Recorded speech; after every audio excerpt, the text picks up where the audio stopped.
comunista, como vamos a dar una continuidad semanal o quincenalmente a la cátedra, estamos dejando una planilla para que se anoten, dejen un mail, un Facebook para recibir textos, información de los encuentros, etc.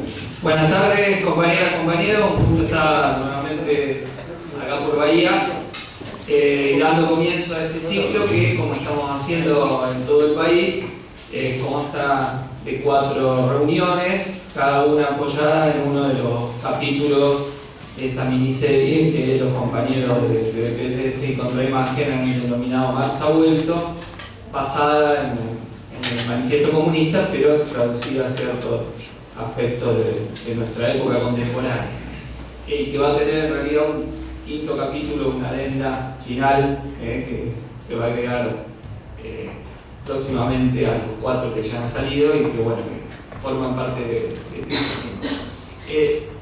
Yo no sé si ustedes recuerdan, seguramente muchos de ustedes han leído el Manifiesto Comunista, pero del conjunto del texto, la primera parte se suele obviar. O sea, no se toma muy en cuenta cómo empieza Marx, ¿no? Marx empieza señalando que un espectro se cierne sobre Europa. También esto se traduce en un fantasma recorre Europa, ¿no? Un fantasma recorre el mundo, también se lo traduce así, el espectro del comunismo. Contra este espectro se han conjurado en santa jauría todas las potencias de la vieja Europa, el Papa y el Zar, Metternich y Guizot, los radicales franceses y los polizontes alemanes. Dice Marx, no hay un solo partido de oposición a quien los adversarios gobernantes no motejen de comunista, ni un solo partido de oposición que no lance al rostro de las oposiciones más avanzadas, lo mismo que a los enemigos reaccionarios, la acusación estigmatizante de comunismo. De este hecho se desprenden 2 consecuencias. La primera es que el comunismo se haya ya reconocido como una potencia por todas las potencias europeas. La segunda, que es ya hora de que los comunistas expresen a la luz del día y ante el mundo entero sus ideas, sus tendencias, sus aspiraciones, saliendo así al paso de esa leyenda del espectro comunista con un manifiesto de su partido. Con este fin se han congregado en Londres los representantes comunistas de diferentes países y redactado el siguiente manifiesto, que aparecerá en lengua inglesa, francesa, alemana, italiana, flamenca y danesa. Disculpen. Salud. Bueno, lo que es interesante de esto es para preguntarnos ¿qué diríamos hoy del espectro del comunismo o en cuánto aterroriza a las clases dominantes las perspectivas del comunismo? Si uno mira el resultado de las elecciones europeas recientes, más bien lo que la prensa mundial presenta como gran fantasma es el crecimiento de la extrema derecha, que en realidad es una lectura forzada de los resultados, porque lo que marca los resultados de las elecciones al Parlamento Europeo es una fuerte polarización, donde ha crecido la derecha xenófoba en muchos países, Francia con el triunfo del Frente Nacional, la derecha soberanista en Gran Bretaña, el UKIP, que sale primero en la elección, y en varios otros lugares, pero también han recibido buenas votaciones formaciones de izquierda a la izquierda de la socialdemocracia, ¿no? Más o menos reformistas, como Syriza en Grecia, que gana la elección, Podemos en España, que saca el 10%, Izquierda Unida saca el 8%, el Partido de los Trabajadores en Bélgica, que también hace una elección importante, el Bloco de Izquierda en Portugal. Es decir, no organizaciones comunistas, sino que se plantean la reforma del capitalismo, pero cuyo voto es expresión de una tendencia a la polarización social y el hundimiento del centro político, ¿no? Esa especie de acuerdo bipartidista en la cual un turno ganan los conservadores, otro turno los socialdemócratas, pero hacen todos más o menos la misma política, es lo que la crisis capitalista mundial se está tragando. Es decir, todo eso empieza a entrar en crisis. Y a la vez, digamos, pero sí tenemos otros síntomas. O sea, si no hay una expresión política donde las masas de la clase obrera se reivindican comunistas y empiezan a movilizarse bajo el estandarte de la revolución social todavía, sí tenemos algunos síntomas interesantes. Quizá ustedes hayan escuchado hablar o hayan leído de cuál es el libro político que está causando furor a nivel internacional. Es un libro de un francés que se llama Thomas Piketty, que se llama El capital del siglo XXI. Es un libro que todavía no ha sido editado en español, hace recientemente, en menos de 3 meses que fue publicado en inglés, hace casi un año su edición original en la lengua materna del autor, en francés, pero es el libro del cual habla todo el mundo. Uno tiene que decir hoy un libro político, que es más de economía que de política, pero el libro de discusión hoy de la política mundial es el libro de Piketty. Salen editoriales prácticamente semanalmente en el Financial Times tratando de desacreditar los datos del libro. Han salido columnas en Página 12, también ha escrito Zayat, que parece más un lector de los comentarios del libro que del libro mismo, pero digamos da cuenta de la relevancia que ha tenido. ¿Y por qué el libro de Piketty se ha transformado en algo importante? Y me gustaría contrastarlo con algo. Si ustedes miran comienzos de la década de los 90, el libro bestseller de la política internacional fue el fin de la historia y el último hombre de Francis Fukuyama, ¿no? De alguna manera popularizó esa idea del fin de la historia ligada a una suerte del triunfalismo que tenía la burguesía con la caída de la Unión Soviética, y la idea de que la democracia y el mercado habían triunfado y se habían impuesto para siempre, y no había ninguna alternativa a esto, ¿no? Si ustedes contrastan el libro del triunfalismo burgués con el texto de Piketty, es clara la diferencia. Bueno, el libro de Piketty tiene una contradicción en sí mismo, porque es un libro que, por un lado, muestra cómo los ricos se han hecho más ricos en los últimos 30 años.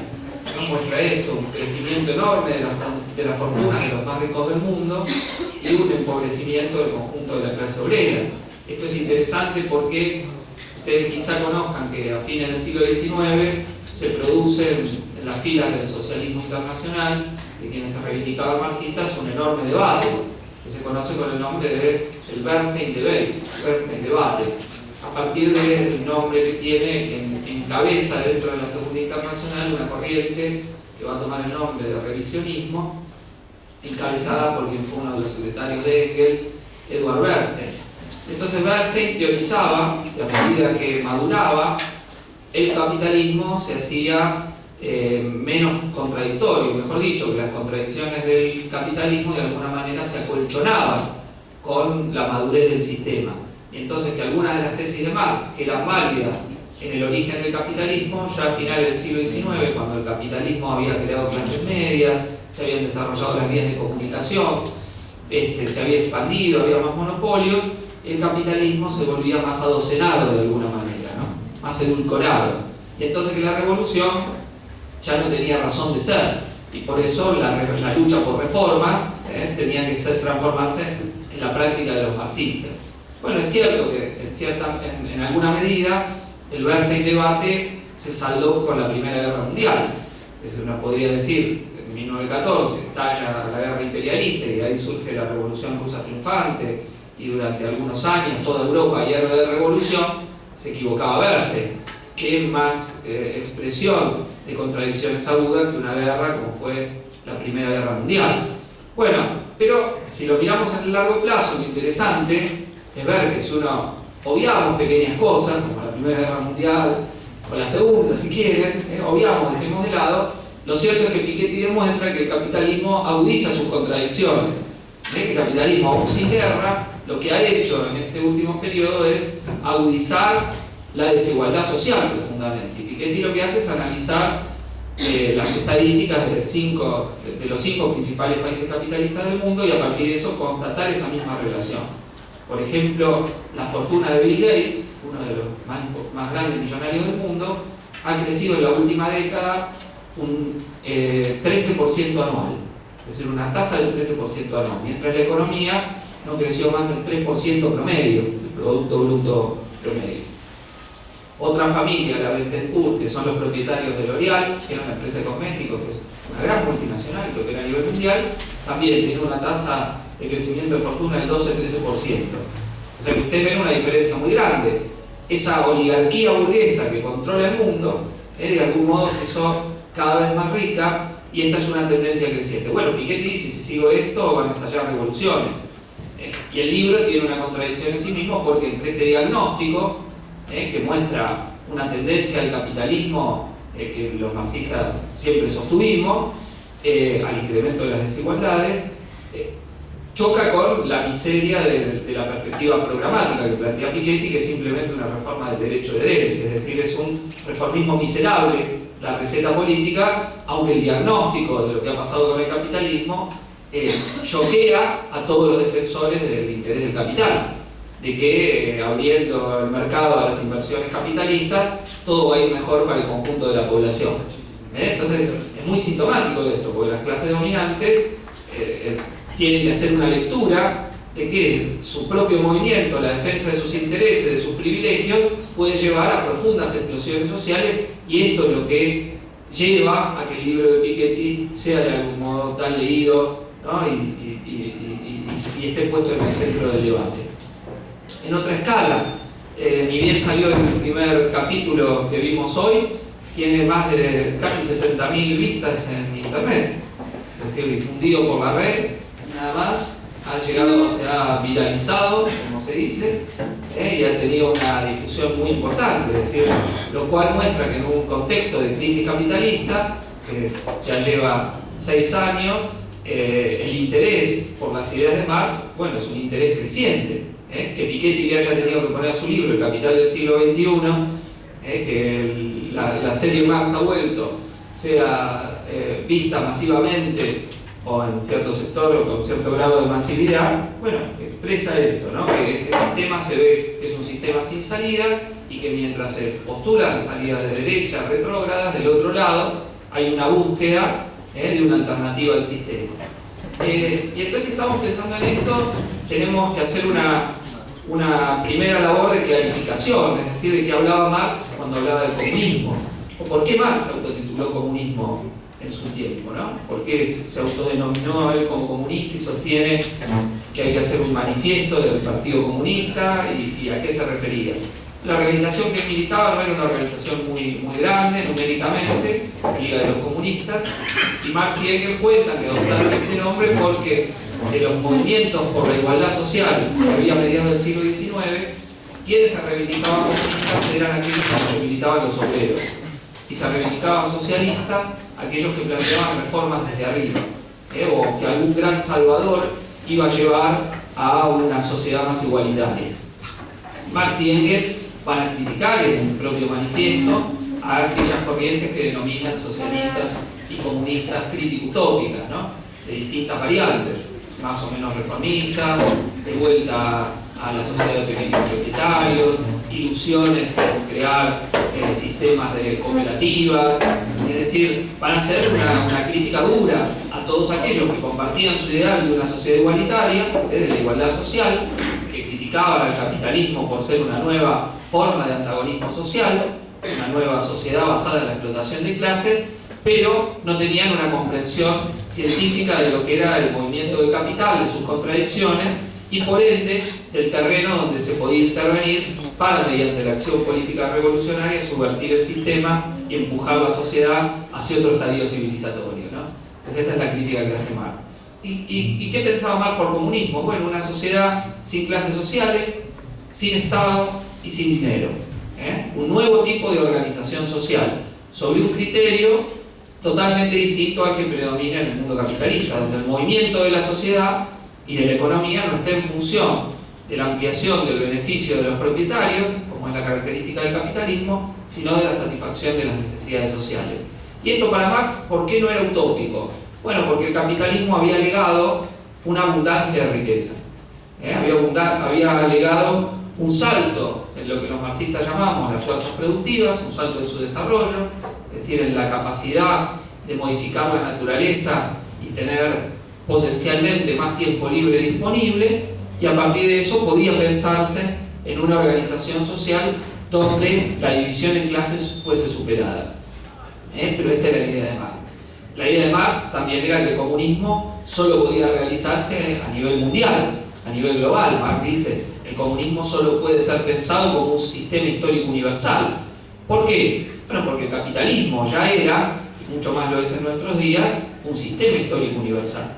El capitalismo no es una suma de estados nacionales sin interconexión entre sí o de economías nacionales. Es producto de una economía internacionalizada.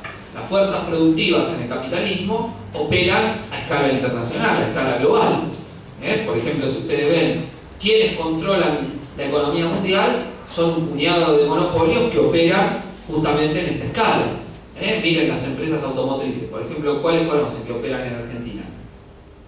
¿Qué grandes ensambladoras automotrices hay? Volkswagen, Peugeot. ¿Qué origen es Volkswagen? Alemana. Peugeot, francesa. ¿Qué más? General Motors, ¿qué origen es? Norteamericana. ¿Se acordarán ustedes la famosa frase: si a la General Motors le va bien a los Estados Unidos? Bueno, ¿qué más? ¿Cuál más opera en Argentina? Ford. ¿La Ford de qué origen? Norteamericana. Estadounidense. ¿Cuál más? Toyota. ¿La Fiat de qué origen? Italiana. Muy bien. ¿La Toyota de qué origen es? Japonés. Japonesa. ¿Qué más? ¿Cuál más hay? Chevrolet. Sí, General Motors, ¿está bien? Los autos Chevrolet salen de General Motors, que ya le dijimos. Bueno, son centralmente el puñado de empresas automotrices que controlan el mercado mundial de la producción de automóviles. En Argentina están prácticamente todas las grandes multinacionales automotrices, que no hay muchos países con ensambladoras grandes como hay en Argentina. En realidad Argentina está en un mercado ensamblado con el brasilero, que es, si no me equivoco, es el quinto mercado automotriz del mundo, si ustedes lo toman en cuenta juntos, Argentina y Brasil. Y la producción de aviones, ¿qué dos grandes empresas multinacionales que producen aviones conocen? Boeing, ¿de qué origen es? Estadounidense. ¿Y cuál más? Airbus, ¿de cuál es? ¿De qué origen? No, europeo, un consorcio europeo. Es decir, todas las empresas que había de producción de aviones europeas se fusionaron y crearon Airbus, que es una empresa que opera a escala de la Unión Europea. Son las grandes jugadoras del mercado mundial de producción de aviones comerciales. ¿Está bien? Después hay otras más pequeñas, Embraer, por ejemplo. Los rusos tienen una empresa propia, los chinos también, pero las dos grandes son Boeing y Airbus a nivel internacional. En el mercado de la producción de alimentos, ¿cuáles conocen? ¿Quién domina la producción de alimentos en nuestro país y en el mundo? Kraft Food. ¿Está bien? Kraft Food. Lo conocemos todos los militantes. Dirigimos la comisión interna de Kraft, de la planta principal, y tenemos un peso muy importante en la segunda que compró Kraft, que era la vieja Stanley Cadbury, a sus rivales de Cadbury que controlaban una parte muy importante y se fusionaron. Kraft la controló y es la principal jugadora. ¿Saben cómo se llama? El principal accionista de Kraft es uno de los hombres más ricos del mundo. Warren Buffett es uno de los principales millonarios del mundo. Bueno, ese controla Kraft. Es decir, ¿qué estamos dando con estos ejemplos? Simplemente ver que el capitalismo es un sistema que opera a escala universal. Rubro por rubro que ustedes tomen de la economía van a ver esto mismo. Acá en el polo petroquímico, por ejemplo, ¿cuáles son las empresas líderes? Dow Chemical, ¿de qué origen? Norteamericana, ¿y cuál más? ¿Qué origen? Belga. Ahora nacionalizada recientemente. Bueno, en la siderurgia, Asindar, ¿es propiedad de quién? ¿De qué grupo empresario? Acá les hago una más difícil. ¿Vale? A ver. No, China no es dueño de Asindar, es dueño de casi todo, pero no de Asindar. De India. ¿Quién controla Asindar? ¿De India? No sabe nadie. India. ArcelorMittal, una empresa de la India, una multinacional india, que es una de las grandes jugadoras en el mercado mundial de la siderurgia. ¿Está bien? Después, una de las multi-argentinas, o ítalo-argentina, que Techin controla casi todo el resto del mercado de la producción siderúrgica en nuestro país. Controla lo que era la vieja Siderca, el grupo de la familia de los Roca, controla la que era Somisa, una de las privatizaciones más repugnantes que se hicieron en el sentido de ser un saqueo brutal, que hicieron con la gran planta siderúrgica de San Nicolás, Siderca de Campana, bueno, y varias otras plantas más, pero que es un actor que tiene como 5 o 6 países. Es una de las pocas translatinas argentinas. En realidad, de las translatinas que son multinacionales, con capitales de origen en países latinoamericanos, las 500 principales, 200 y pico son brasileñas, 200 y pico mexicanas, o hay 7 u 8 argentinas, 7 u 8 colombianas, alguna peruana por ahí, y prácticamente paren de contar. Son empresas que operan a nivel transnacional, no solo en las fronteras de sus países. ¿Está bien? Argentina, por eso, su burguesía es una burguesía que está en decadencia completa, que tiene poco alcance internacional. De hecho, una de las más importantes produce caramelo, que es Alcor, que tiene expansión multinacional, pero produce caramelo. Después tenemos algunas que especulan el negocio del petróleo, como los Bulgeroni con Pan American Energy y algunas más, pero son muy pocas las multi-argentinas. En general, los países a los cuales pertenecen las empresas multinacionales que dominan la economía mundial son los que los marxistas llamamos imperialistas, países cuyas burguesías viven de oprimir no solo a sus propias clases obreras, sino también a las clases obreras de los países de la periferia. Y por eso su nivel de vida y de existencia es mayor, son los países dominantes del juego mundial. Algunos de Estados Unidos, Japón, algunos de los países de la Unión Europea básicamente. Entonces, si nosotros queremos una sociedad que supere el capitalismo, no podemos más que tomar como punto de partida lo que el capitalismo ha generado. Y el capitalismo ha generado un sistema económico mundial. O sea que la superación económico-social del capitalismo solo puede partir de esa escala global. Y en ese sentido, la consumación de una sociedad comunista solo puede darse en escala mundial. Es decir, cuando los medios de producción que hoy son utilizados para engrosar las ganancias de millonarios como Warren Buffett estén al servicio de satisfacer las necesidades de toda la población. ¿Y eso qué permitiría lograr? Bueno, esto que dice Trotsky, que les quiero leer, que es muy interesante.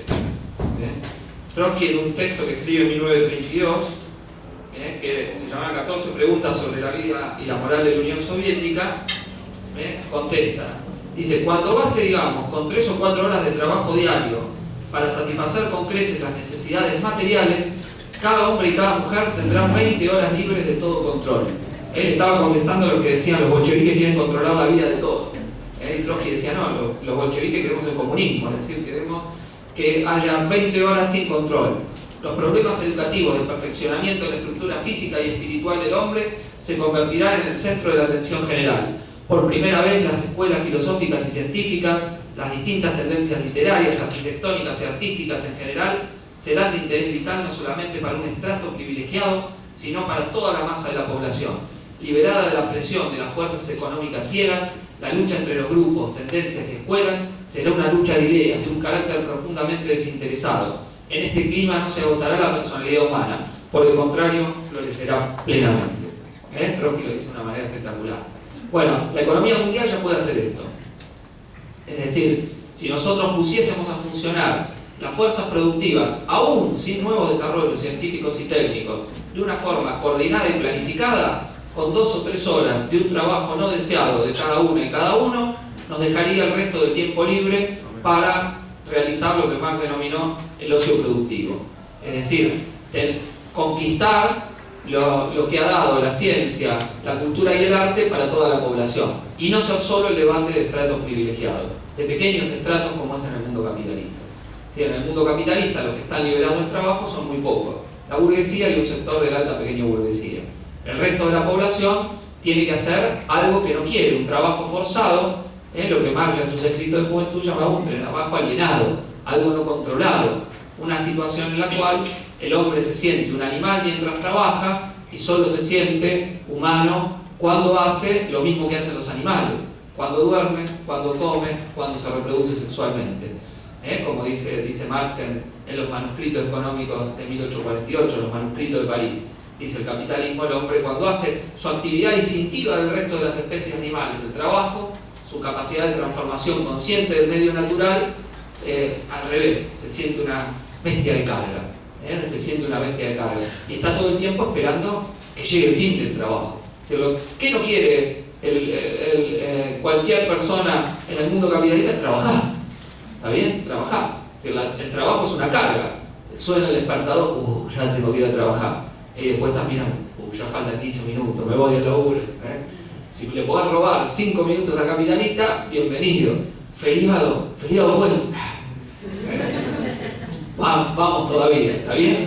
Ahora vieron que la burguesía está haciendo una campaña enorme contra los feriados que hay en Argentina, que hay más para promover la industria del turismo, pero la burguesía está diciendo hay muchos feriados en Argentina, no puede ser que no se trabaje, todo el que labura dice no creo que sea una campaña muy popular la eliminación de los feriados. ¿Pero por qué es eso? Porque el trabajo es una actividad forzada. Es decir, el obrero trabaja porque no puede no trabajar. Si puede elegir, no trabaja. No trabaja de la forma que lo hace, es decir, para el capitalista. Ustedes saben que el concepto de trabajo tiene una primera acepción antropológica, que es la capacidad del hombre de transformar el medio natural, ¿no? Independientemente de las formas históricas que esto tiene. Ahora, en el capitalismo, el trabajo toma la forma de trabajo asalariado, es decir, trabajo alienado, trabajo no conducido por el trabajador, no controlado, dirigido por el capitalista o quien expresa al capitalista. Ya sea un trabajo físico o un trabajo intelectual. ¿No? El trabajo intelectual también es frecuentemente trabajo alienado. Desde ya que entre esto hay todo tipo de gradaciones, ¿no? Hay trabajos que dan cierta satisfacción en la actividad laboral a quien la realiza y trabajos que no dan absolutamente ninguna satisfacción a quien la realiza. ¿Se entiende? Ya sea en forma manual o material. Pero de conjunto el trabajo es algo no deseado. Entonces, ¿qué permitiría ya la acción coordinada de las fuerzas productivas existentes? Que el trabajo no deseado no supere las 2 o 3 horas para cada uno y cada uno, y el resto del día hagamos una actividad creativa. Una actividad creativa. Y eso terminaría con las disputas, no, discutiríamos sobre un montón de cosas que hoy no se nos ocurren a fondo, porque ustedes quizás sepan que Marx no escribe mucho sobre cómo sería la sociedad comunista. Deja palabras, pasajes, en el sentido de que dice que no podemos imaginar los objetivos de una población emancipada de la explotación. ¿Está bien? Marx dice, el hombre se propone aquellos objetivos que puede alcanzar. Nosotros no tiene sentido que imaginemos, más que para escribir el libro de ciencia ficción, cómo sería una sociedad en la cual ahora de 6.000 millones de habitantes, unos 5.000 están obligados a estar 8, 10 o 12 horas haciendo lo que no quieren, liberados de eso. Es decir, que todos tengan acceso a la ciencia, a la cultura y el arte, una sociedad de genios, entre comillas. ¿Está bien? Donde lo que es excepcional en el mundo capitalista sería la norma. ¿Cómo imaginar qué se haría en una sociedad así? ¿Por qué vivir y por qué morir? ¿Qué objetivos plantearse? No tiene sentido, no lo podemos pensar. Es como decirle a los hombres de la sociedad cazadora-recolectora que piensen como nosotros. No tiene sentido, es un estadio anterior de la civilización. Los hombres de esa sociedad nos mirarán despreciativamente y dirán, mirá el estado de barbarie en que vivían los humanos del mundo capitalista. Mirá cómo permitían que la gente se muera de hambre a pesar que se puede alimentar 2 o 3 veces la población mundial. Mirá el desprecio que tenían por todas las especies animales. Mirá cómo destruían la naturaleza sin poder tener una relación armónica. Si llegamos a la sociedad comunista, nuestro tiempo será visto como un tiempo todavía de barbarie, como nosotros en nuestro estadio civilizatorio miramos otras sociedades del pasado. ¿Está bien? Entonces, Marx dice, a lo sumo será el hombre completo, el hombre no parcelado. En la ideología alemana dice que a la mañana pueda leer un libro, a la tarde ir a pescar, luego a la actividad física. Bueno, plantea ese hombre completo, no ese hombre separado, dividido, parcelado, producto de la división del trabajo en la sociedad capitalista, donde uno piensan y mandan y otros ejecutan y hacen. ¿Está bien? Que es la división clave. Los propietarios de medios de producción y quienes los sirven piensan, deciden, resuelven, y el trabajador cumple con la orden del patrón dentro de la fábrica o de la empresa o del lugar de trabajo. ¿Está bien? Pero no manda, no decide, no resuelve, no delibera, no decide sobre su propia vida, sobre su propio destino. Entonces, si hiciésemos eso, podríamos ir a una sociedad así. Por eso Marx no se consideraba un utopista. Marx no dice el comunismo será una sociedad que sale del ideal de mi cabeza. Dice el comunismo tiene que ver con el movimiento real de las cosas. Se enoja cuando le dicen usted quiere una sociedad ideal, yo no quiero una sociedad ideal. Las contradicciones del capitalismo hacen posible pensar una superación comunista del estadio civilizatorio capitalista. Eso es lo que dice Marx. Por eso dice que tiene que ver con el movimiento real de las cosas. A eso se refiere. Entonces es una sociedad pensable, ¿por qué? Porque hay condiciones materiales para realizarla. Y hoy son infinitamente superiores las condiciones materiales para realizar una sociedad comunista que los que había en los tiempos de Marx. Tanto por el sujeto social que puede llevar al desarrollo de una sociedad socialista y a la destrucción del capitalismo, como por los medios materiales que tenemos a disposición. Es decir, la capacidad de producción de riqueza de la humanidad es enorme, para vivir en una sociedad de abundancia, que es lo que pretendemos. Comunismo se pretende como una sociedad de abundancia, no como una sociedad de la miseria. Ahora, ¿qué contradicción se presenta? Que si bien el capitalismo económicamente es un sistema internacional, no domina mediante un Estado mundial, domina mediante Estados nacionales. Entonces la idea de la revolución mundial no significa que un día a la misma hora se fija y los proletarios de todo el mundo se levantan y toman por asalto el capitalismo. Esto es imposible, ¿está bien? La revolución mundial es una suma de procesos revolucionarios que tienen que conquistar el poder del Estado en diversos países. Pero nuestro objetivo es darle jaque mate al capitalismo, es liquidarlo en su centro, es conquistar sus puntos más altos, es decir, quebrarlo en los países imperialistas. Si las revoluciones se dan primero en los países imperialistas, es todo más sencillo, porque controlan el grueso de la economía mundial, su poder político, militar y cultural.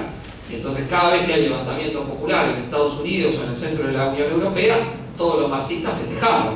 Pues decimos, si cae el capitalismo ahí, está mucho más herido de muerte que si cae en Argentina o Bolivia. Incluso si cae en Brasil, festejamos mucho, porque es la octava economía del mundo, el principal país junto a la principal economía de América del Sur. Entonces, ¿cómo la festejaríamos?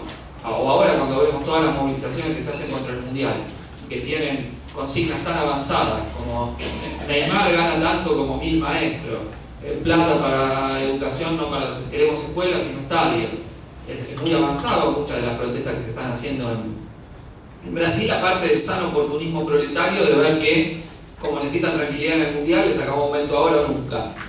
Aparte de ese sano olfato del proletariado brasilero, que casi parece el proletariado argentino en eso, que tiene un olfato histórico tradicional para ver las coyunturas donde puede sacar buenas negociaciones. Hay una cuestión de consignas que son muy interesantes, porque se difunden internacionalmente consignas anticapitalistas o que tienen un cierto contenido anticapitalista.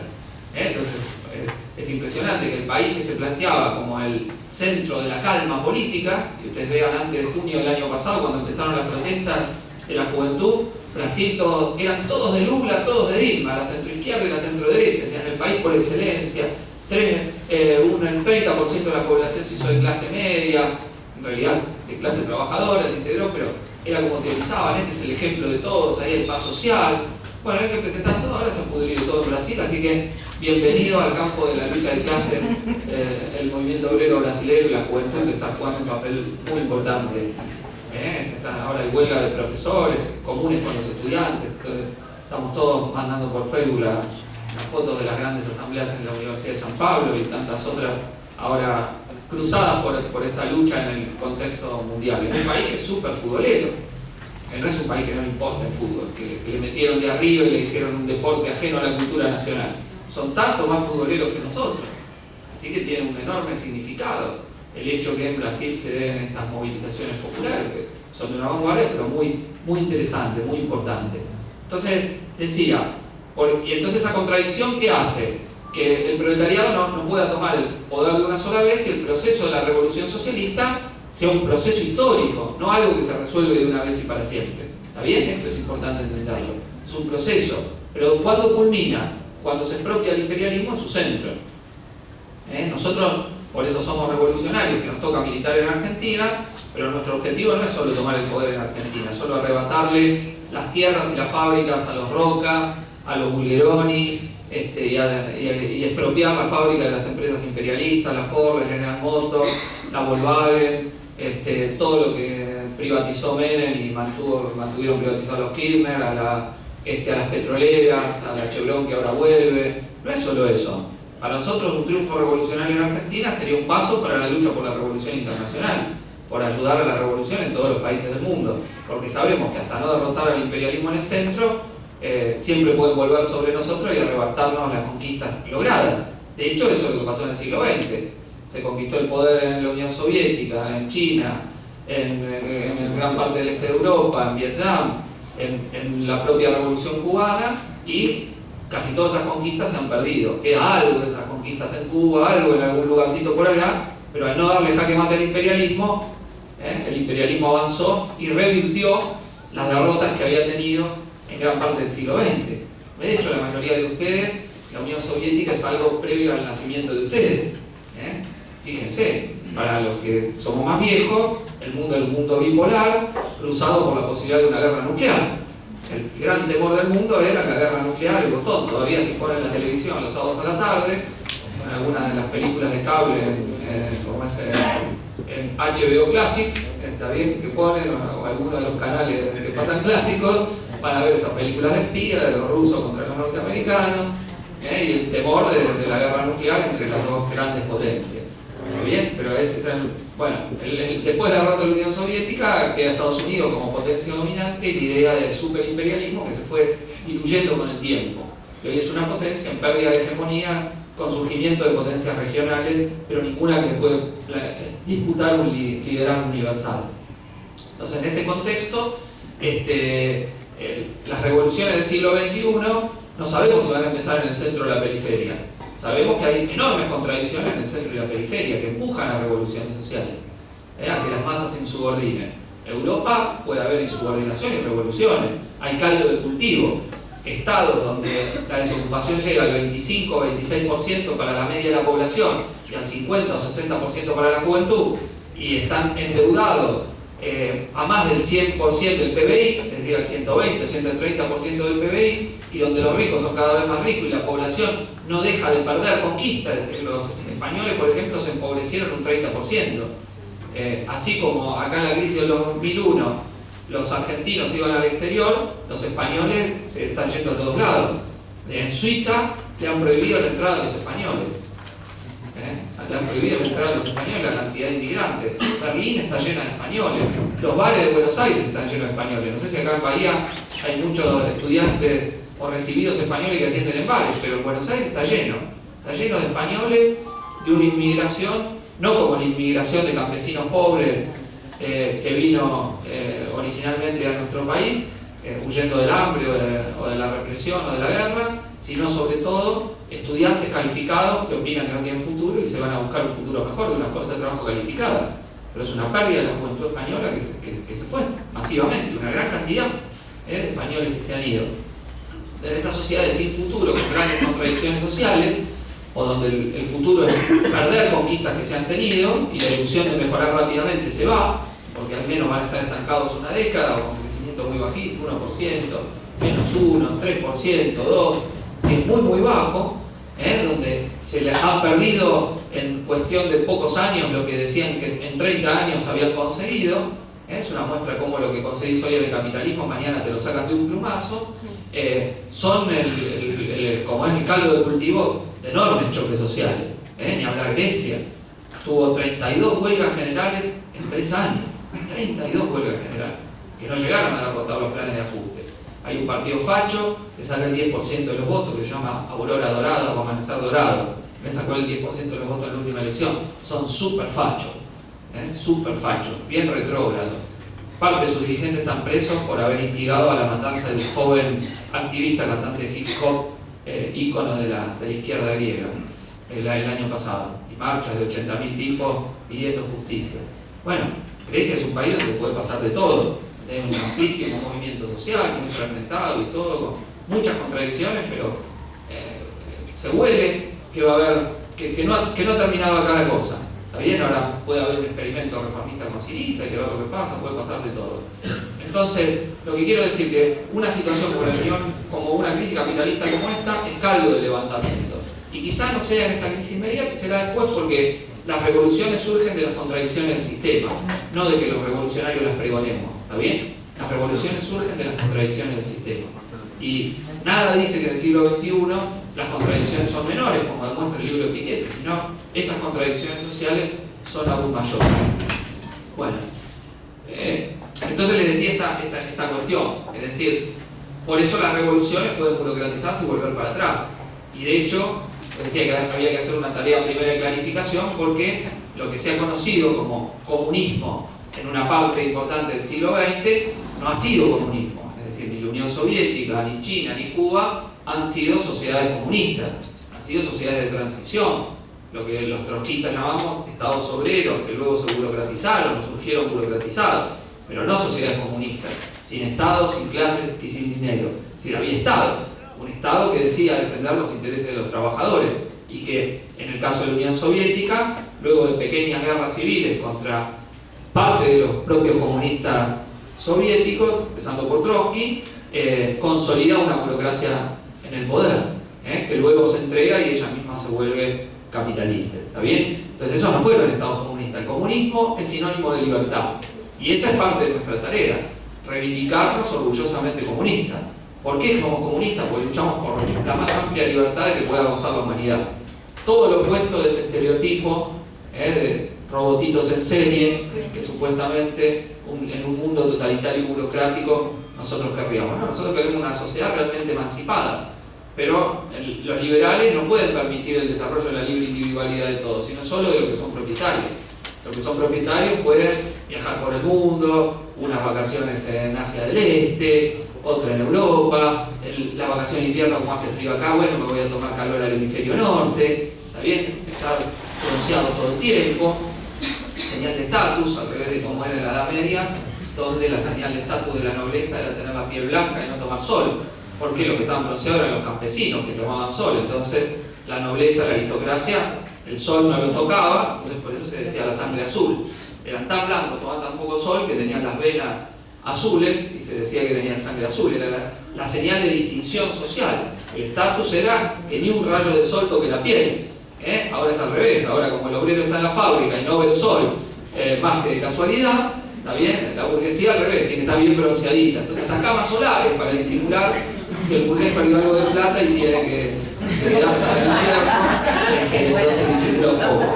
Pero el símbolo de estatus se da por eso. Bueno, entonces la burguesía puede disfrutar en cierta medida en una cultura igual muy vacía y consumista de la vida. Mientras que, aunque todos le encontremos el gusto a la vida, lo que deja a disposición para el proletariado es apenas poder llegar después del trabajo, a entretenerse un poco y rebuscársela. Si lo vemos brutalmente, te explotan en la fábrica, después te meten Tinelli y te estupidizan todo el día.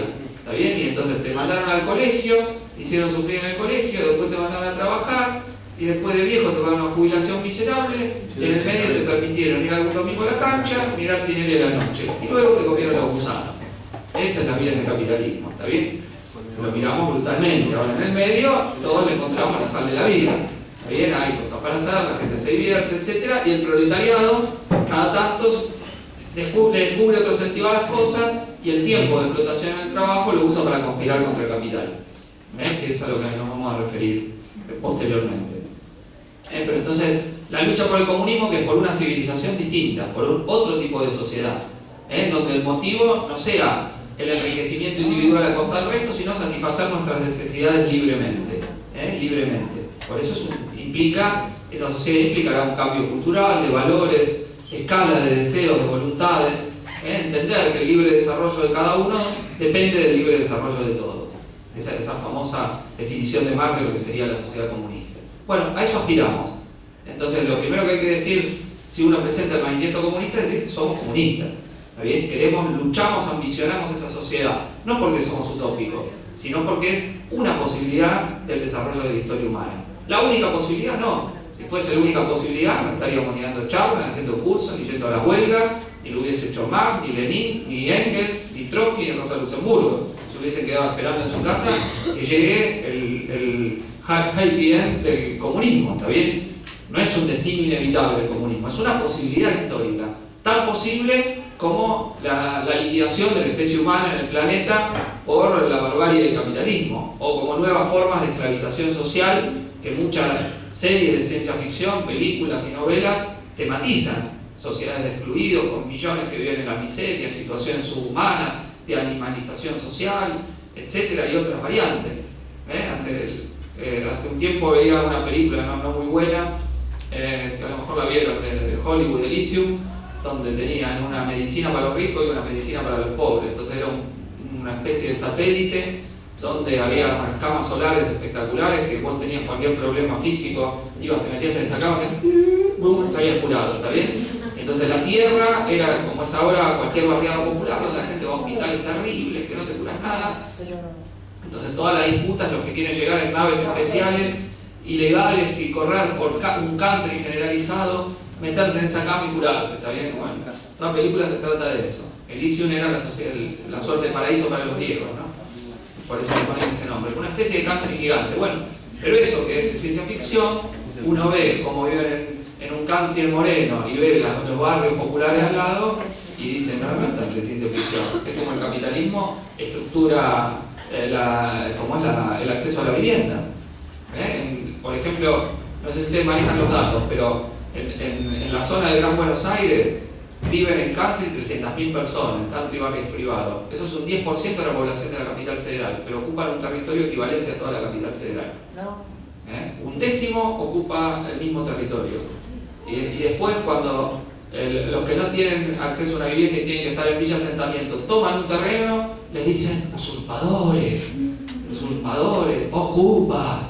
¿Está bien? Mientras que los otros se han quedado con un territorio igual que la ciudad de Buenos Aires, en general no pagando tasas inmobiliarias, haciendo todo tipo de negociados. Bueno, ustedes podrán trasladar la cifra a lo que es acá Bahía Blanca, que también está llena de countries y barrios privados en zonas acomodadas, de usurpación de la tierra en realidad.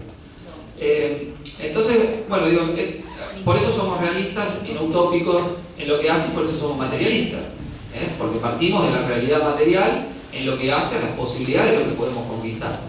Es decir, nosotros no hacemos, como dice Marx, uno hace la historia, pero no en las condiciones elegidas por uno, sino en las condiciones que nos ha tocado hacer la historia. Nosotros nos toca protagonizar el drama histórico en estas condiciones, pero somos los protagonistas del drama histórico.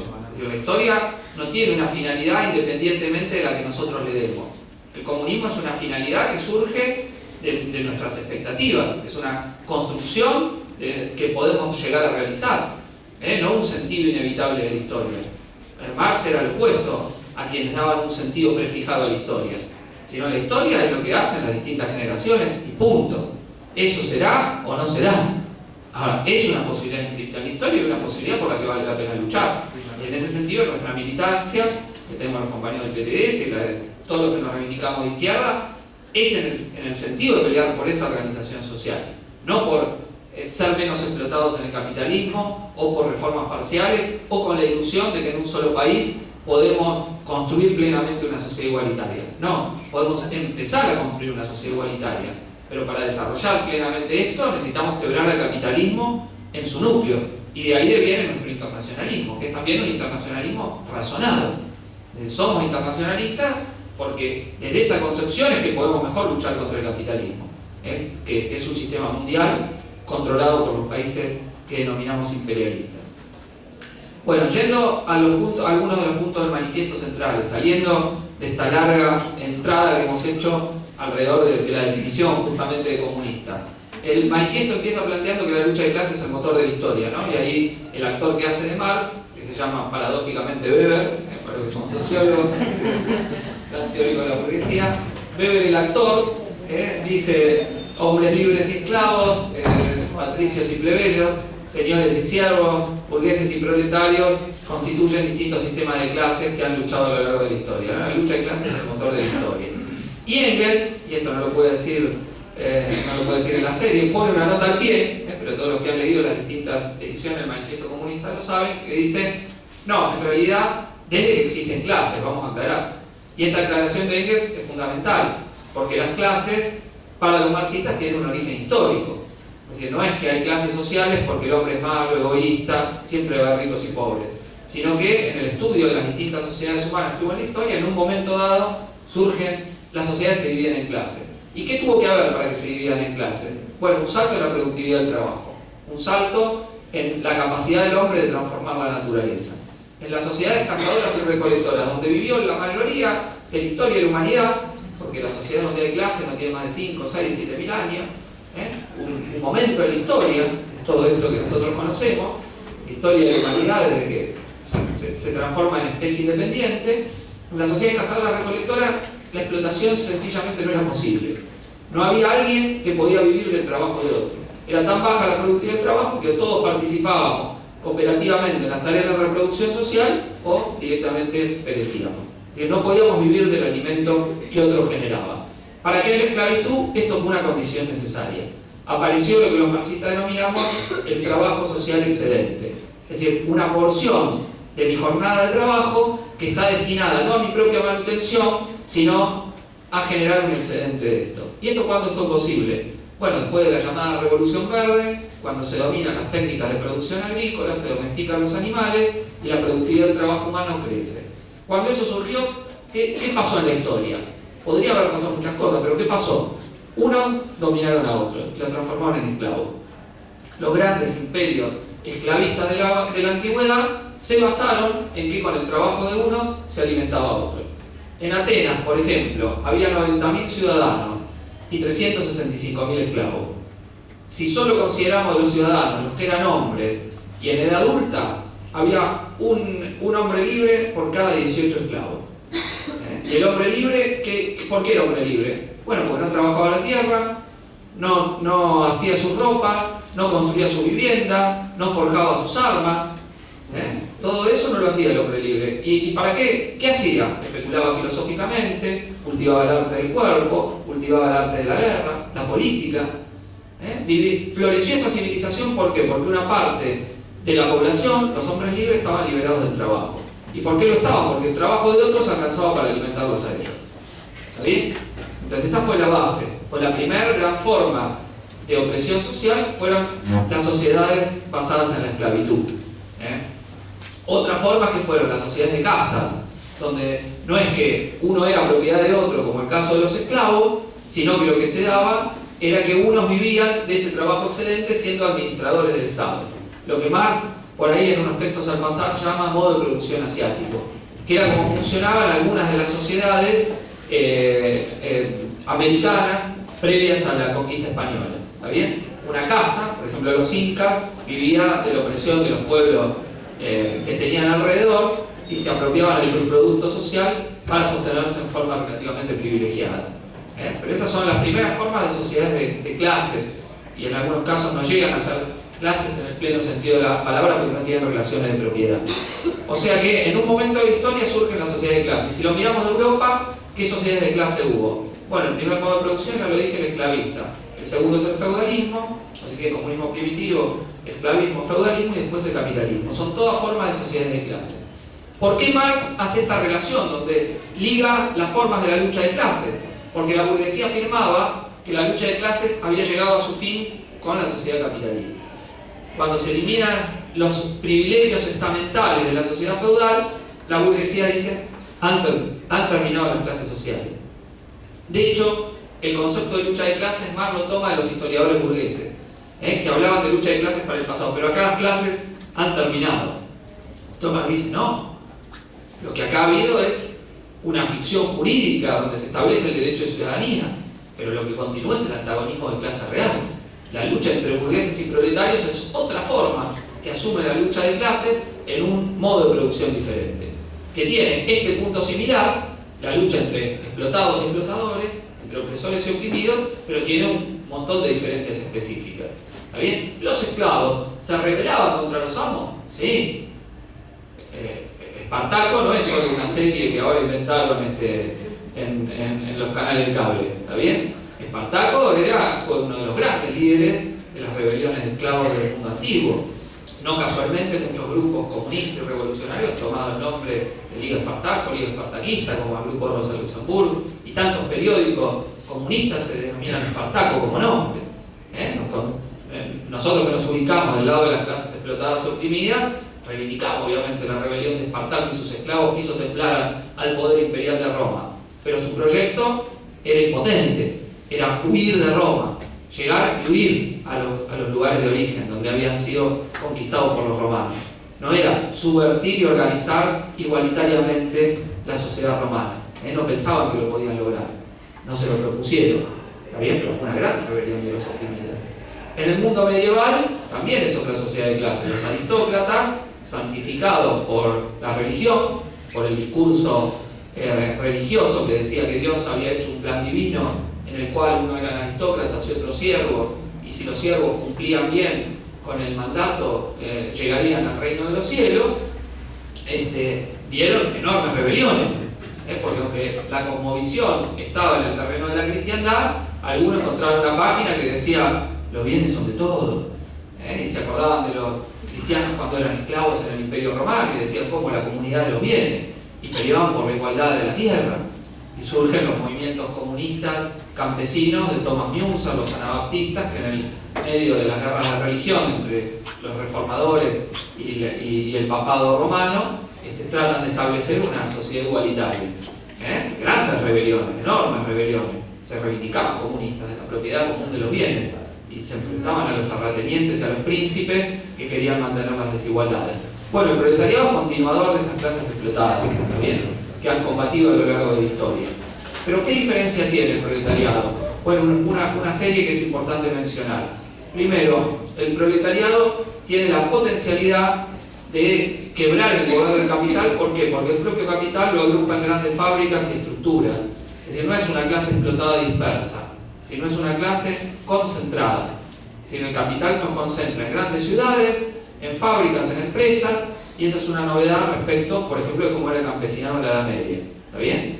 Nos globaliza en un sentido, pero nos concentra. Si gran parte de la población mundial hoy vive en grandes ciudades, ¿está bien? Está cerca, compárenlo con la estructura de la vida del mundo antiguo, que era mucho más provinciana, local, con lo que es la estructura de la vida social hoy. En segundo lugar, ¿qué le plantea el proletariado? Que no puede emanciparse volviéndose otra clase propietaria. Es decir, los campesinos que luchaban por la tierra podían hacerse propietarios de la tierra. Los proletarios no se pueden hacer pequeños propietarios del bulón, uno, del torno el otro. ¿Se entiende? Es decir, imagínense los obreros de la Ford siendo propietarios cada uno de un pedacito de la Ford. Es imposible. De hecho, cuando en el capitalismo los obreros administran una fábrica, ¿qué forma tiene? ¿Qué hacen? ¿Una qué? Una cooperativa. Es decir, ¿qué está mostrando eso? Que no puede subdividirse la propiedad de lo que es para el uso colectivo. Porque ya el capitalismo ha hecho que el trabajo es trabajo socializado. Los medios de producción son para el trabajo cooperativo y socializado. Es decir, un auto es el fruto de la acción coordinada de miles y miles de personas. Desde los que diseñaron el espejito hasta el que puso el tornillo. Y en distintos lugares, en 6, 7, 8 lugares del mundo, se hace un producto que termina siendo el producto final. Donde a lo mejor se hacen productos en un país que van a parar a otro lugar y que no se usan en ese país donde se hacen originalmente. Por ejemplo, Volkswagen acá hace cajas de cambio, no solo para los Volkswagen argentinos, sino para los de Alemania y México. Y produce una planta que hace caja de cambio, no es ensambladora como la mayoría de las plantas que están en Argentina. Y 2/3 de las piezas que usan los automóviles argentinos, un poquito más en realidad, son importadas. La mayoría de Brasil, pero son importadas, no son producidas localmente. ¿Se entiende? Entonces, las fuerzas de trabajo en el capitalismo están adecuadas ¿a qué? A la organización socializada y cooperativa de la producción. Es decir, ¿el socialismo de qué partirá? De eso, de que hay fuerzas productivas y medios de producción adecuados al trabajo socializado. Es decir, ¿qué sería utópico? Bueno, volver a la idea que tenía Rousseau. Rousseau decía, se puede limitar la desigualdad y tener una sociedad de pequeños propietarios. Bueno, eso es el pasado. El capitalismo ya ha dejado en algo, ha transformado en algo imposible soñar con una sociedad de pequeños propietarios. Que todos tengamos propiedad, pero poquito. Que era la ilusión que tenía Rousseau. Y entonces, todos libres nos vamos a reunir y a deliberar en la plaza de la ciudad y vamos a decidir la política como se decidía en la antigua Grecia. ¿Está bien? Eso es una utopía. ¿Por qué? Porque ya o hay propiedad capitalista, que es la propiedad de muy pocos. Por ejemplo, en Francia hay tantos capitalistas como había aristócratas, alrededor de 400.000. O sea, son muy pocos, una oligarquía. Una pequeña oligarquía. El 1% le queda grande a los capitalistas. Quizá Estados Unidos, que tiene muchos pequeños capitalistas, que es una sociedad de pequeños capitalistas importante, pero que tienen una muy poca proporción de la ganancia capitalista. En realidad, el 0,01 de Estados Unidos son los grandes ganadores, los ricos que se han hecho mucho más ricos y que crecen en su peso sobre la sociedad. Las estadísticas yanquis son terribles en lo que ha aumentado la desigualdad social y la ganancia de los más ricos en esa sociedad. Bueno, entonces, la propiedad capitalista es una propiedad que tiene muchos, no, que tienen poco. Y yendo antes al concepto, para ser capitalista o burgués, ¿qué hay que tener? ¿Qué hay que ser? O dicho en otros términos, ¿cómo se define a la burguesía? ¿Cómo definirían ustedes a la burguesía? La burguesía es los propietarios de medios de producción y de cambio, ¿qué? Falta una parte de esa definición. Si yo tengo un medio de producción como es la tierra y trabajo la tierra, ¿soy burgués? No, y que explota el trabajo asalariado. Que vive la explotación del trabajo asalariado. Porque entre la burguesía y el proletariado, ¿qué hay aparte? ¿Qué hay en el medio?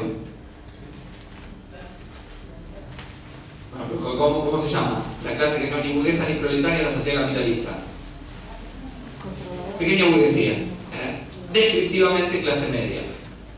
Clase media porque no es un concepto científico, clase media, es la que está al medio, ¿sí? Por eso digo que es un concepto descriptivo. Conceptualmente es pequeña burguesía, propietarios que no viven de la explotación del trabajo asalariado, ¿está bien? Es una parte importante de la sociedad capitalista, el 20-30% de la población en el mundo capitalista, más o menos. Es decir, toda sociedad capitalista, más o menos con un cierto desarrollo industrial, no excesivo tampoco, tiene un 70-75% de proletariado, un 20-30% de pequeña burguesía en sus diversos estamentos y un pequeño sector que no llega al 1% que es parte de la burguesía, de la clase capitalista. ¿Está bien? Más o menos aproximadamente. Esa es la estructura de clase típica de toda sociedad burguesa moderna, de toda sociedad capitalista, aproximadamente. Entonces la burguesía es la clase que es propietaria de medio de producción y de cambio y que explota trabajo asalariado. ¿Y qué es el proletariado? ¿Cómo lo definen? Ese 70-75% de la población. ¿Qué es? A cambio de un salario y que no acumula capital. ¿Está bien? Y agreguemos esa definición un poquito más, y que no son parte de la fuerza represiva del Estado ni de los estratos más altos del propio poder estatal. ¿Está bien? Agregamos. Es decir, que los policías y los milicos, aunque cobren sueldo a fin de mes, no son parte del proletariado. Como sabe todo proletario que se enfrenta a una huelga a la policía. ¿Está bien? Aunque cobren salario. Aunque algunos marxistas se equivoquen en esto y tengan ilusión y digan como cobran salario son trabajadores, pero si viven en mi barrio, sí, hasta que hay huelga le rompe la cabeza y te das cuenta que no va. Que lo determina sobre todo la función de preservar la propiedad privada, que esa es la clave de la policía. Por eso, ahora no sé si han leído que hay una ocupación de fábrica en una planta en la localidad de Escobar, una autopartista llamada Gestam, de una multinacional española, echaron 67 obreros. ¿Y qué hizo la policía? Rodeó la fábrica para que no le ocupen los obreros. Esa es la función de la policía. ¿Para qué está la policía? Para cuidar la propiedad burguesa. Ese es el centro. ¿Para qué existe la policía? Para defender la propiedad burguesa. ¿Para qué existían cuerpos armados en el esclavismo? Para defender la propiedad esclavista. ¿Para qué existían en el feudalismo? Para defender la propiedad feudal. Esa es la función central. ¿Está bien? No le diga el policía que va con la señora, le ayuda a cruzar la calle, el heroico que es independientemente de que ayude a una señora a cruzar la calle, y en general en Argentina la pizza, el policía se la ve por las dudas, ya que maneja el gran delito, pero supongamos que no manejaría el gran delito, su función es preservar una ley que dice que la explotación capitalista es legítima, es decir, que está bien que los empresarios cuando echan obreros, ¿qué están haciendo? Cumplir con la ley, ¿está bien? Están cumpliendo con la ley que dice que la patronal te puede echar y después a lo sumo te pagará una indemnización, pero que es el despotismo dentro de la fábrica, lo tiene el capital. Es el que decide qué se hace y qué no se hace con los medios de producción. Ya, la lucha de clase le pone límites a veces a esa explotación, jornada laboral, conquistas sociales, como los esclavos ponían cierto límite a su propia explotación. A veces te podían dar 50 latigazos y era legal, y a veces te podían dar 20. Si te dio 30, se excedió. ¿Se entiende? O sea, no es que no había límites legales. Y el señor feudal, a veces al siervo le podía cortar la oreja, pero no la nariz. El fallo era que le cortaban media oreja, que lo descuartizaban así, pero de una manera que la ley decía. ¿Está bien? Bueno, el capitalismo no es muy distinto. La ley y el orden del capital preservan la dominación de una clase que, como la clase de los señores feudales o la clase de los propietarios de esclavos, en lo que hace una clase que vive de la explotación del trabajo ajeno. Y en ese sentido lo que tenemos que ver, que también es específico del modo de producción capitalista, es la forma en la cual la clase dominante se apropia del trabajo excedente. Porque aparentemente es un pacto justo entre el obrero y el burgués, yo trabajo para vos a cambio que me pagues tu salario, cuando en realidad, y la compañera dijo, el gran descubrimiento teórico de Marx, que lo que el obrero vende no es su trabajo, sino su fuerza de trabajo. Es decir, le vende la capacidad de trabajo por una cantidad de horas. Pero en esas horas crea más valores de los que están contemplados en su salario. Entonces, cuando el burgués te paga un salario, ¿qué está haciendo? Está estableciendo una relación por la cual vos dejás en manos del burgués 3 o 4 horas de tu trabajo. Y ahí Marx explicó el secreto de la ganancia capitalista. Todos los días, cuando un obrero cruza la puerta de la fábrica, está dejando 3 o 4 horas de su trabajo en manos del capitalista. Y por eso el tipo dice, si invierto 100, saco 120. Esos 20 diferencias son las horas del trabajo del obrero que el capitalista agarra para sí. ¿Está bien? Esa es la condición básica del capitalismo. Que hay explotación es un concepto científico. Cuando los marxistas decimos que este es un sistema que se basa en la explotación del hombre por el hombre, ¿qué decimos? Que el capitalista vive sin trabajar, ni va a la fábrica, viaja por el mundo, goza, está con la farándula, va acá, allá, etc. ¿Por qué? Porque todos los días se queda con las 3 o 4 horas del obrero que entra a su fábrica y se las apropia. Ese es el mecanismo de producción de la desigualdad social. Y a eso a veces tiene más límite, menos. Lo que muestra el libro de Piketty es que ese límite lo corrieron bajo el neoliberalismo y cada vez se apropiaron más masa de lo que los marxistas denominamos plusvalía, que se define como trabajo no retribuido, trabajo no pago o trabajo gratuito del obrero que se apropia el capitalista. Esa es la plusvalía. La parte de la jornada laboral que no está contemplada en el salario del trabajador. Esa es la relación básica del capitalismo. O sea, ¿por qué el capitalismo está muy bien cuando le dice el joven a la madre en esa conversación? El problema no es si es bueno o malo el burgués, si quiere a sus hijos, si es sentimental, si dice no me gustan las injusticias. El problema es que si es capitalista, vive de apropiarse del trabajo del obrero. Es que su capital surge de la apropiación de nuestro trabajo, como lo explica muy sencillamente. No es el tipo simpático, antipático, saluda a los laburantes, no, les pone cara mala, los trata con cara de déspota. Eso no existe. El problema es que en tanto capitalista tiene que explotar lo más posible a los obreros. Y si no lo hace, ¿qué pasa? Pierde en el mercado porque otro capitalista es mejor capitalista. ¿Quién es mejor capitalista que otro que más plusvalía consigue? ¿Qué se enseña en la carrera de administración de empresas? A explotar a la clase obrera. ¿Está bien? A que una empresa sea exitosa. Y una empresa cuando es exitosa, cuando ha logrado explotar muy bien a sus trabajadores. Esa es la base del éxito del capital. Esa frase, si a General Motors le va bien, a Estados Unidos le va bien, no. Si a General Motors le va bien a la burguesía norteamericana, no bien al proletariado norteamericano. Cristina dice lo mismo que en la frase de General Motors, cuando le dice a los empresarios, si a ustedes les va bien, a todos nos va a ir bien. ¿Cómo yo voy a ser antiempresaria? Porque como se peleó con grupos capitalistas, ella opina y dice, ¿tienen prejuicio conmigo? ¿Cómo van a tener prejuicio conmigo? Si yo quiero que les vaya bien. O sea, tienen esa idea. La idea que si a la burguesía le va bien a todo. Y no, si a la burguesía le va bien, es porque ha obtenido mucha ganancia de la explotación de la clase obrera. Esos dos polos antagónicos. La lucha de clases surge de esa realidad estructural. Es decir, ¿y el movimiento obrero qué no quiere? Ser explotado, quiere ser lo menos explotado posible. Pero no sabe cómo ser lo menos explotado posible. Entonces, primero pelea rudimentariamente. Piensen ustedes en las primeras grandes luchas de la clase obrera, pero que atacaban una cuestión central de lo que es el capitalismo. En el capitalismo, cada máquina nueva, el obrero lo ve como una amenaza. Y en el origen del capitalismo, la revolución industrial trajo las máquinas modernas para aquel entonces, que iban pueblo a pueblo de Inglaterra, liquidando el trabajo artesanal. Y los artesanos se organizaron para reventar las máquinas, en un movimiento que se conoce con el nombre de los luditas. Pues supuestamente un mítico general Lud era el que encabezaba las bandas de obreros artesanos rebelados contra el maquinismo. Él les quitaba su trabajo, eran vistos como una amenaza. Hoy también, vos estás en una fábrica y te dicen, viene una máquina que produce mucho más rápido, vos, van a cerrar una línea de producción. Ya los obreros se asustan. Lo que sería en el socialismo lo contrario. Una máquina nueva, vamos a trabajar menos, qué bueno.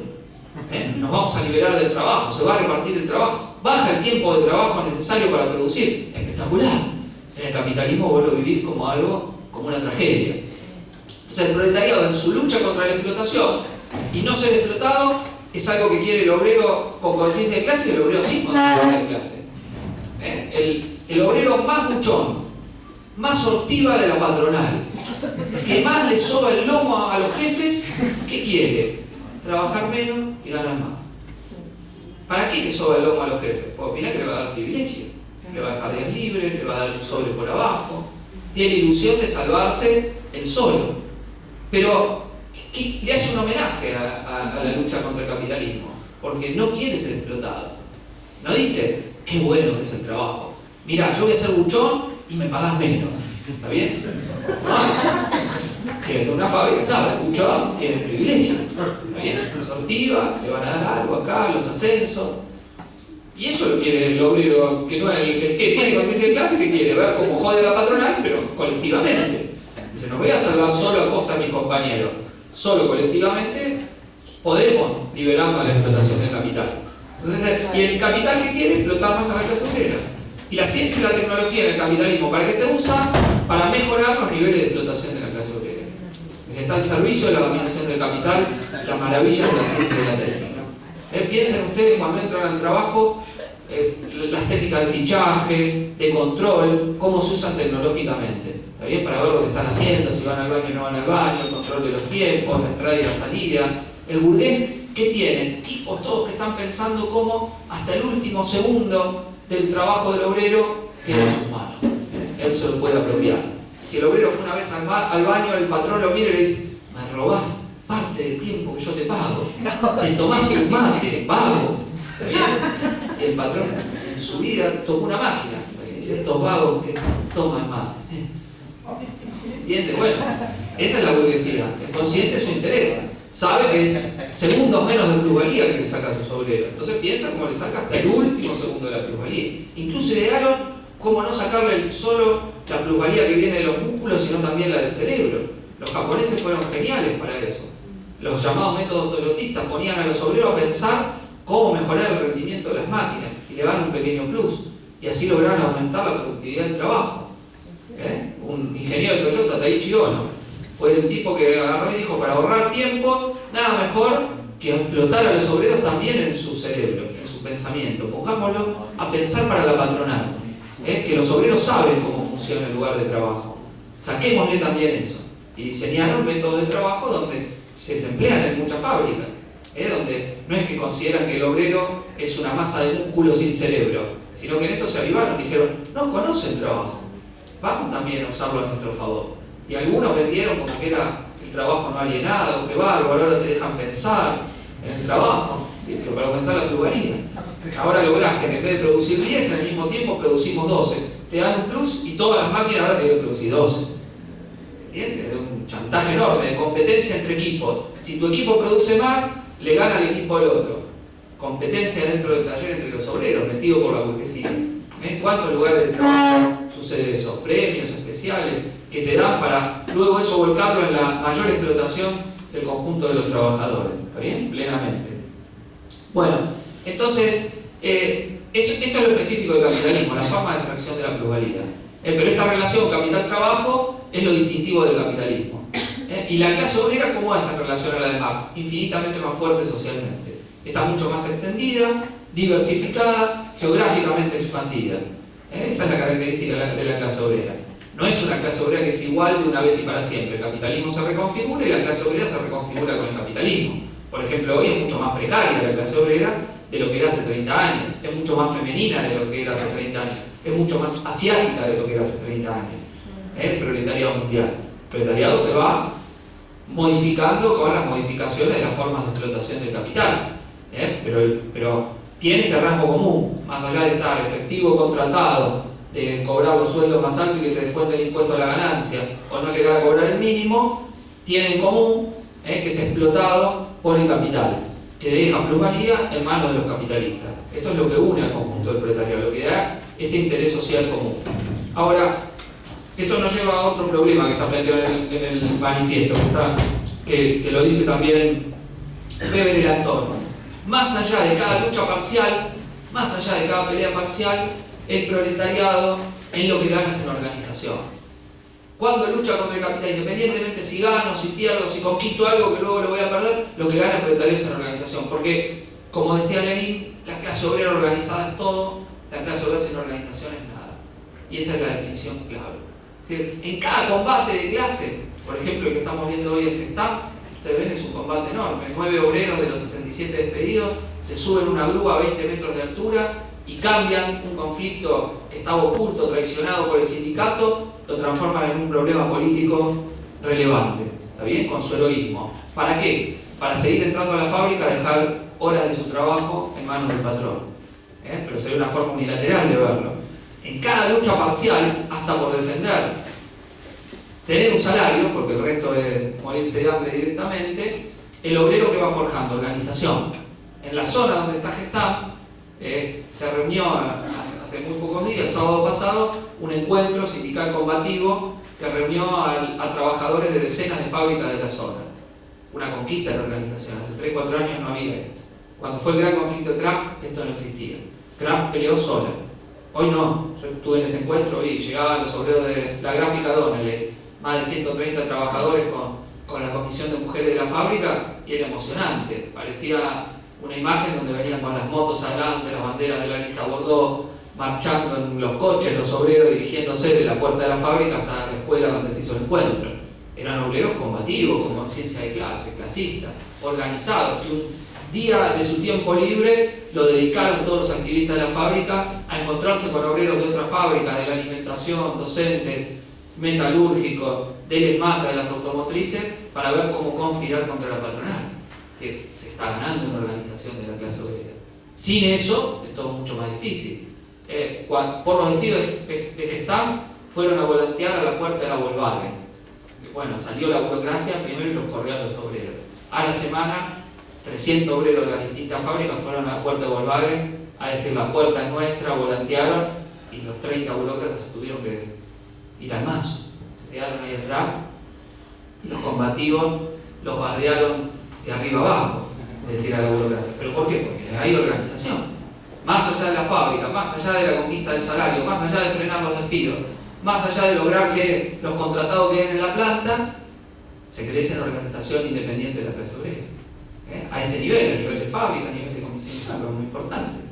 Es decir, eso cambia la relación de fuerza con la patronal. Entonces, eso que señala, que está señalando el manifiesto comunista, es muy relevante. Porque puede haber la misma cantidad de obreros desorganizados, y entonces para la burguesía no es un gran problema. Si los obreros están organizados, es otra cosa. ¿Está bien? Cambia la relación de fuerza. Piensen ustedes en cada lugar de trabajo. Si no hubiera sindicato, comisión interna, posibilidad de organización, ¿está bien? Sería infinitamente más débil la capacidad de acción de los trabajadores. ¿Está bien? Bueno. Y finalmente el texto termina, el primer capítulo de la miniserie, termina con una idea muy importante, donde Marx dice: toda lucha es una lucha política, toda lucha de clase es una lucha política. Bueno, ¿qué entendieron de eso? ¿Qué les parece? ¿Qué quiere decir? Que toda lucha busca conquistar el poder. ¿Qué poder? El Estado. El poder del Estado. ¿Y por qué? ¿Por qué toda lucha de clase es una lucha política? O una lucha por el poder del Estado, toda verdadera lucha de clase.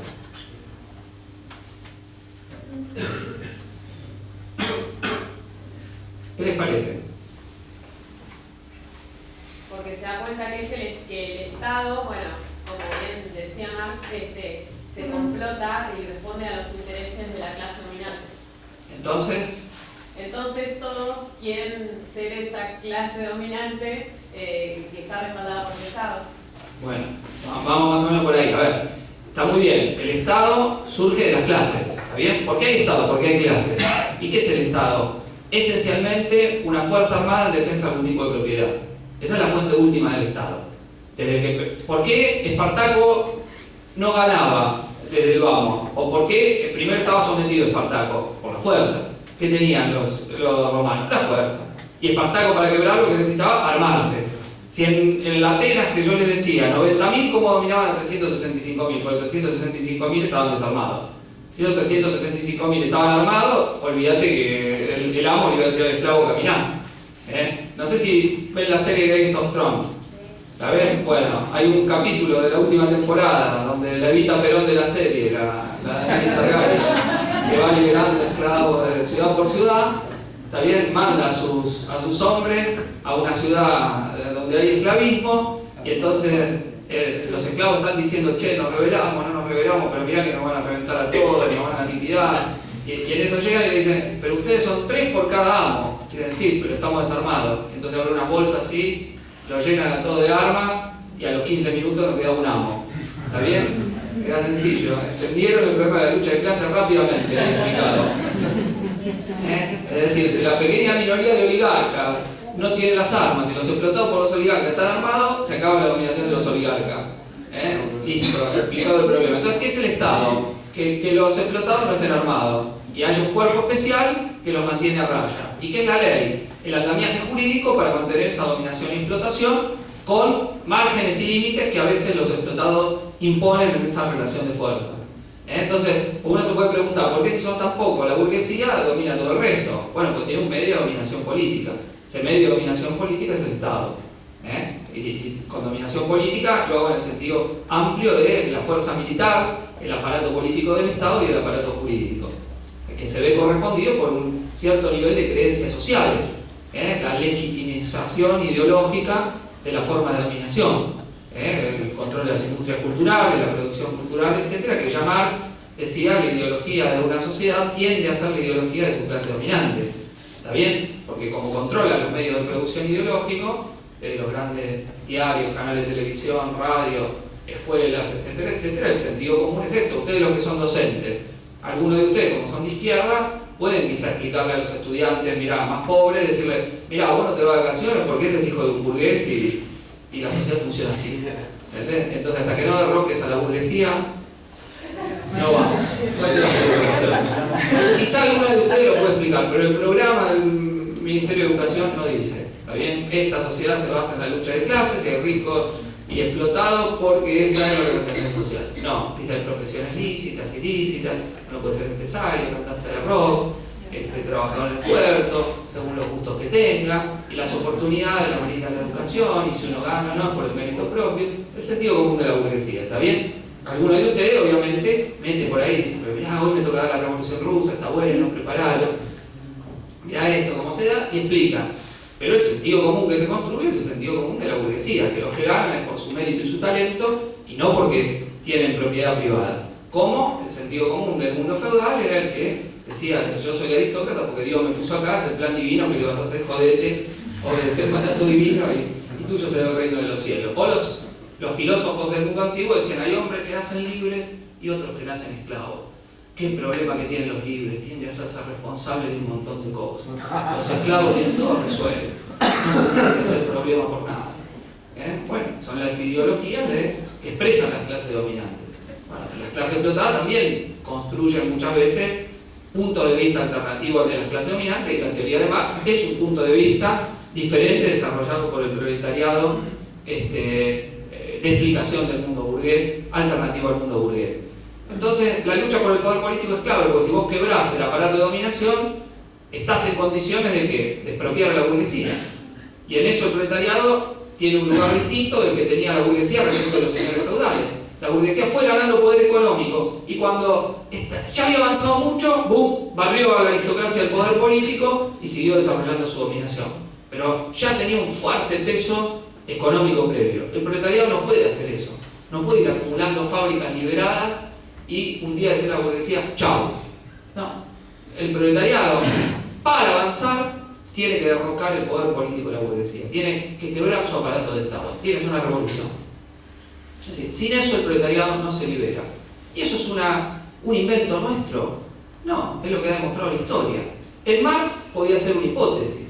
Cuando Marx escribe el Manifiesto Comunista y ya decía claramente que el Estado democrático moderno era una junta que administra los negocios comunes de la burguesía, cuando decía que la clase obrera solo se podía emancipar mediante una revolución, alguno podía decirle, vamos a ver, vos opinás eso, yo opino que no, que mediante medios pacíficos el proletariado puede emanciparse. ¿Está bien? Estamos en medio del siglo XIX.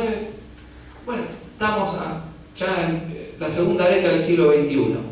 ¿En qué sociedad hubo un traspaso pacífico del poder a la burguesía? De la burguesía, perdón, al proletariado. ¿Cuál conocen ustedes? Ninguno. O sea que el que es pacifista, reformista, ¿qué es? Un utópico. Un utópico, alguien que no se basa en la realidad. Los revolucionarios que somos, realistas. La historia que mostró que la única forma de sacarse encima a la burguesía es mediante una revolución. Es decir, ¿y hubo revoluciones que le sacaron poder a la burguesía? Sí, hubo un montón en el siglo XX. ¿No lograron triunfar hasta el final? No. ¿Se burocratizaron y retrocedieron? Sí. Como toda la lucha de clase, avanza, retrocede, experimenta, ensaya, y posiblemente en el siglo XXI pueda materializarse eso que se insinuó en el siglo XX. Por lo menos luchamos por eso. Pero nuestra perspectiva, la de los revolucionarios, que está basada en la realidad de la historia. Y no solo del capitalismo. Porque ya Marx, en el siglo XIX, cuando discutía, le decía, pero mirá, todavía no pasó en el capitalismo, pero miremos la historia. ¿Qué esclavista liberó a sus esclavos? Ninguno. ¿Qué aristócrata entregó sus privilegios sin revoluciones? Ninguno. Podría haberlo dicho de sus contemporáneos. Marx escribe, después del Manifiesto Comunista, sobre la guerra civil norteamericana. Los esclavistas del sur no es que se convencieron y leyeron los textos y fueron a mirar a sus esclavos y le dijeron: ¿cómo te oprimí? Me convenciste. Hubo una guerra civil terrible que llevó a que en 1865 se diese la abolición de la esclavitud en Estados Unidos. Porque hasta el momento, como decía Howard Zinn, como es a lo largo de la historia, Estados Unidos fue una gran sociedad democrática, salvo para las mujeres, los negros, los esclavos y los indios. Salvo para todos esos, es una gran democracia, los Estados Unidos.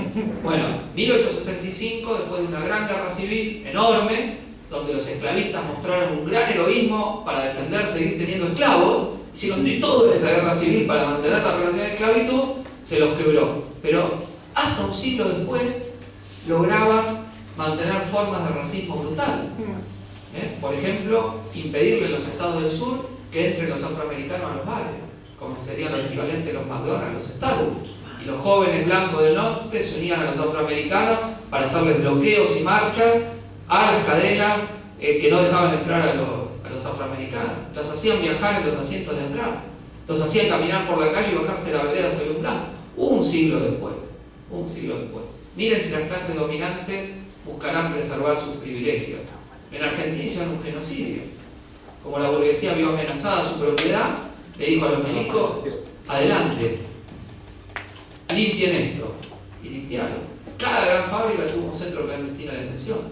Cada gran multinacional en Argentina, centro clandestino de detención, comisión interna de legados díscolos, desaparecidos o al exilio. Eso hizo la burguesía argentina. O sea, es una clase que ha demostrado que defiende su privilegio, como los esclavistas de Roma, como los aristócratas de Francia y de Alemania, o como los esclavistas estadounidenses. Clase con instinto de clase. Entonces, la idea de la revolución en Marx es una idea realista. Por eso somos revolucionarios, porque somos realistas. Quizás triunfemos, quizás seamos derrotados, pero nosotros nos apoyamos en una perspectiva real. Porque, ¿qué es lo que sí se demostró después? Que a pesar de todo ese aparato de dominación, en ciertas ocasiones, los explotados y los oprimidos le quiebran el poder a la clase dominante. Y eso es lo que no hay que olvidarse y lo que la burguesía quiere que todos olviden y borren de la historia. Que en el siglo XX los obreros campesinos rusos barrieron con el zarismo a pesar de todo su aparato de dominación. Que a todo el aparato de dominación de la burguesía y los terratenientes chinos, los campesinos semiproletarios se levantaron y lo hicieron puré. Está bien que hubo una revolución que expropió a la burguesía y al imperialismo. Eso es lo que quieren que nos olvidemos. Que de los límites de esos procesos, de su burocratización desde el comienzo posterior, dejemos de lado que en ciertas ocasiones las insurrecciones triunfan. Es decir, que no solo la gente se levanta porque tiene bronca, rabia y luego la contiene, sino que a veces barre a los propietarios del poder. Y eso es lo que nosotros no podemos dejar que se olvide. Porque sabemos que en este siglo nuevo levantamiento ya está habiendo. El problema es que en esos levantamientos se puede derrocar a la clase dominante y recomenzar un proceso de lucha por la sociedad socialista. ¿Está bien? Que es nuestra preparación teórica, política y estratégica. Y si toda lucha es política y poder del Estado, que significa que queremos reventar el Estado burgués y hacer una forma de Estado transitorio, donde la sociedad sea dirigida por la clase obrera, la economía planificada y progresivamente vayamos avanzando hacia la sociedad socialista y comunista. Es decir, un Estado que quiere destruirse a sí mismo, que quiere abolirse, extinguirse, como decía Marx. Un Estado que busca no ser un Estado a medida que las clases se vayan aboliendo. Es decir, ese objetivo por el que nosotros luchamos, ¿qué requiere? Una organización que luche por el poder. Es decir, el obrero en toda fábrica, ¿a quién ve? Al patrón. Y entonces el patrón no lo quiere en general. El patrón es lo antagónico, es el que lo explota todos los días. Pero el Estado solo lo ve cuando comprende la sociedad capitalista. Es decir, eso es tener conciencia política de clase. Que no solo vos peleas contra el patrón, sino contra el que defiende el interés de la patronal en general. Y para eso, ¿qué tenés que hacer? Un partido revolucionario.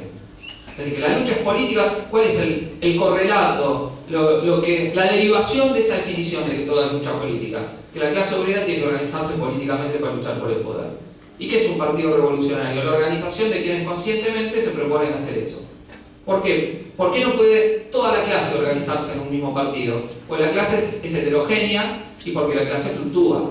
De golpe está la vanguardia, de golpe la retaguardia. De golpe está avanzada, de golpe no. ¿Qué organiza un partido? A todos los que conscientemente dicen nuestra lucha es permanente, todo el tiempo. No de un día, no de un momento, no de un estado de ánimo, sino una lucha para siempre. Si el objetivo es derrocar el capitalismo en todo el mundo, nuestra militancia no es para 2 o 3 años. Mirá, tomamos el poder en Argentina y yo me vuelvo tranquilo a mi casa. ¿Está bien? O ganamos el mundial y cuelgo los botines. No se cuelgan los botines en la militancia revolucionaria. Es asumir un desafío vital, que es luchar contra este sistema por voluntad propia, como decisión, producto de una decisión voluntaria, no otra cosa. Pero surge de una comprensión no religiosa, no dogmática, sino científica de cómo funciona el sistema. Si podría el sistema derrocarse sin organización política, bárbaro, pero no puede. ¿Las masas se van a insurreccionar? Sí, pero el enemigo tiene mecanismos de control y dominación política. Si vos no tenés una herramienta para contrarrestar eso, te pasan por encima. Y esa es lo que le da fundamento a la militancia política. Porque, insisto, el comunismo no es un destino inexorable, no es algo inevitable. Ni puede evitarse la mediación de la lucha por el poder político, como creían los autonomistas, de que lo social podía ser directamente político. Es decir, de que las masas socialmente organizadas podían reemplazar al capitalismo sin mediar la necesidad de la revolución. No, la revolución es inevitable en la lucha por la emancipación de la clase obrera. ¿Porque queremos un nuevo Estado despótico? No, queremos el fin de todo Estado. Es un Estado transitorio que busca eliminarse a sí mismo, liquidarse. ¿Es inevitable que se burocratice? No, depende. ¿Se pueden burocratizar nuevas revoluciones? Sí, desde ya. ¿Pero es inevitable que sea? No, dependerá del desarrollo de la historia. Tenemos mucha más conciencia sobre eso y mucho más antídotos para tratar de evitarlo, porque vivimos la tragedia de la burocratización de las grandes revoluciones del siglo XX.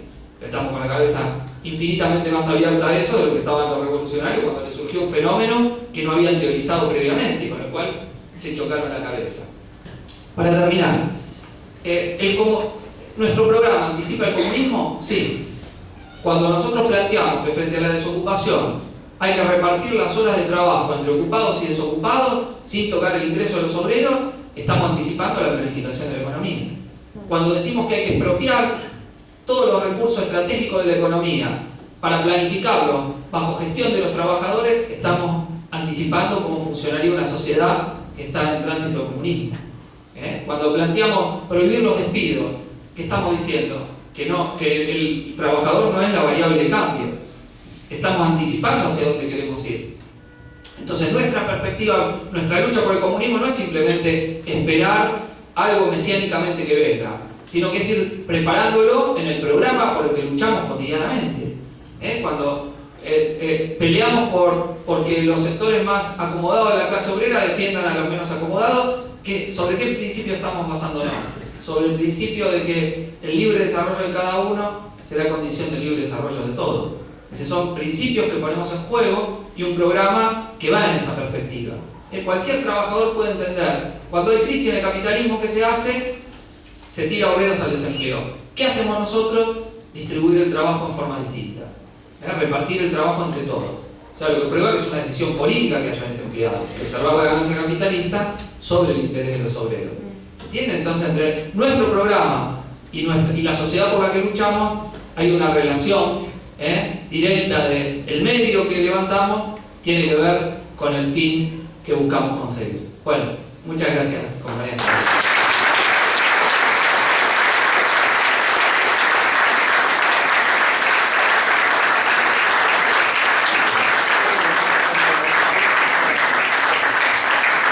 Si les parece, abrimos a preguntas o intervenciones un rato.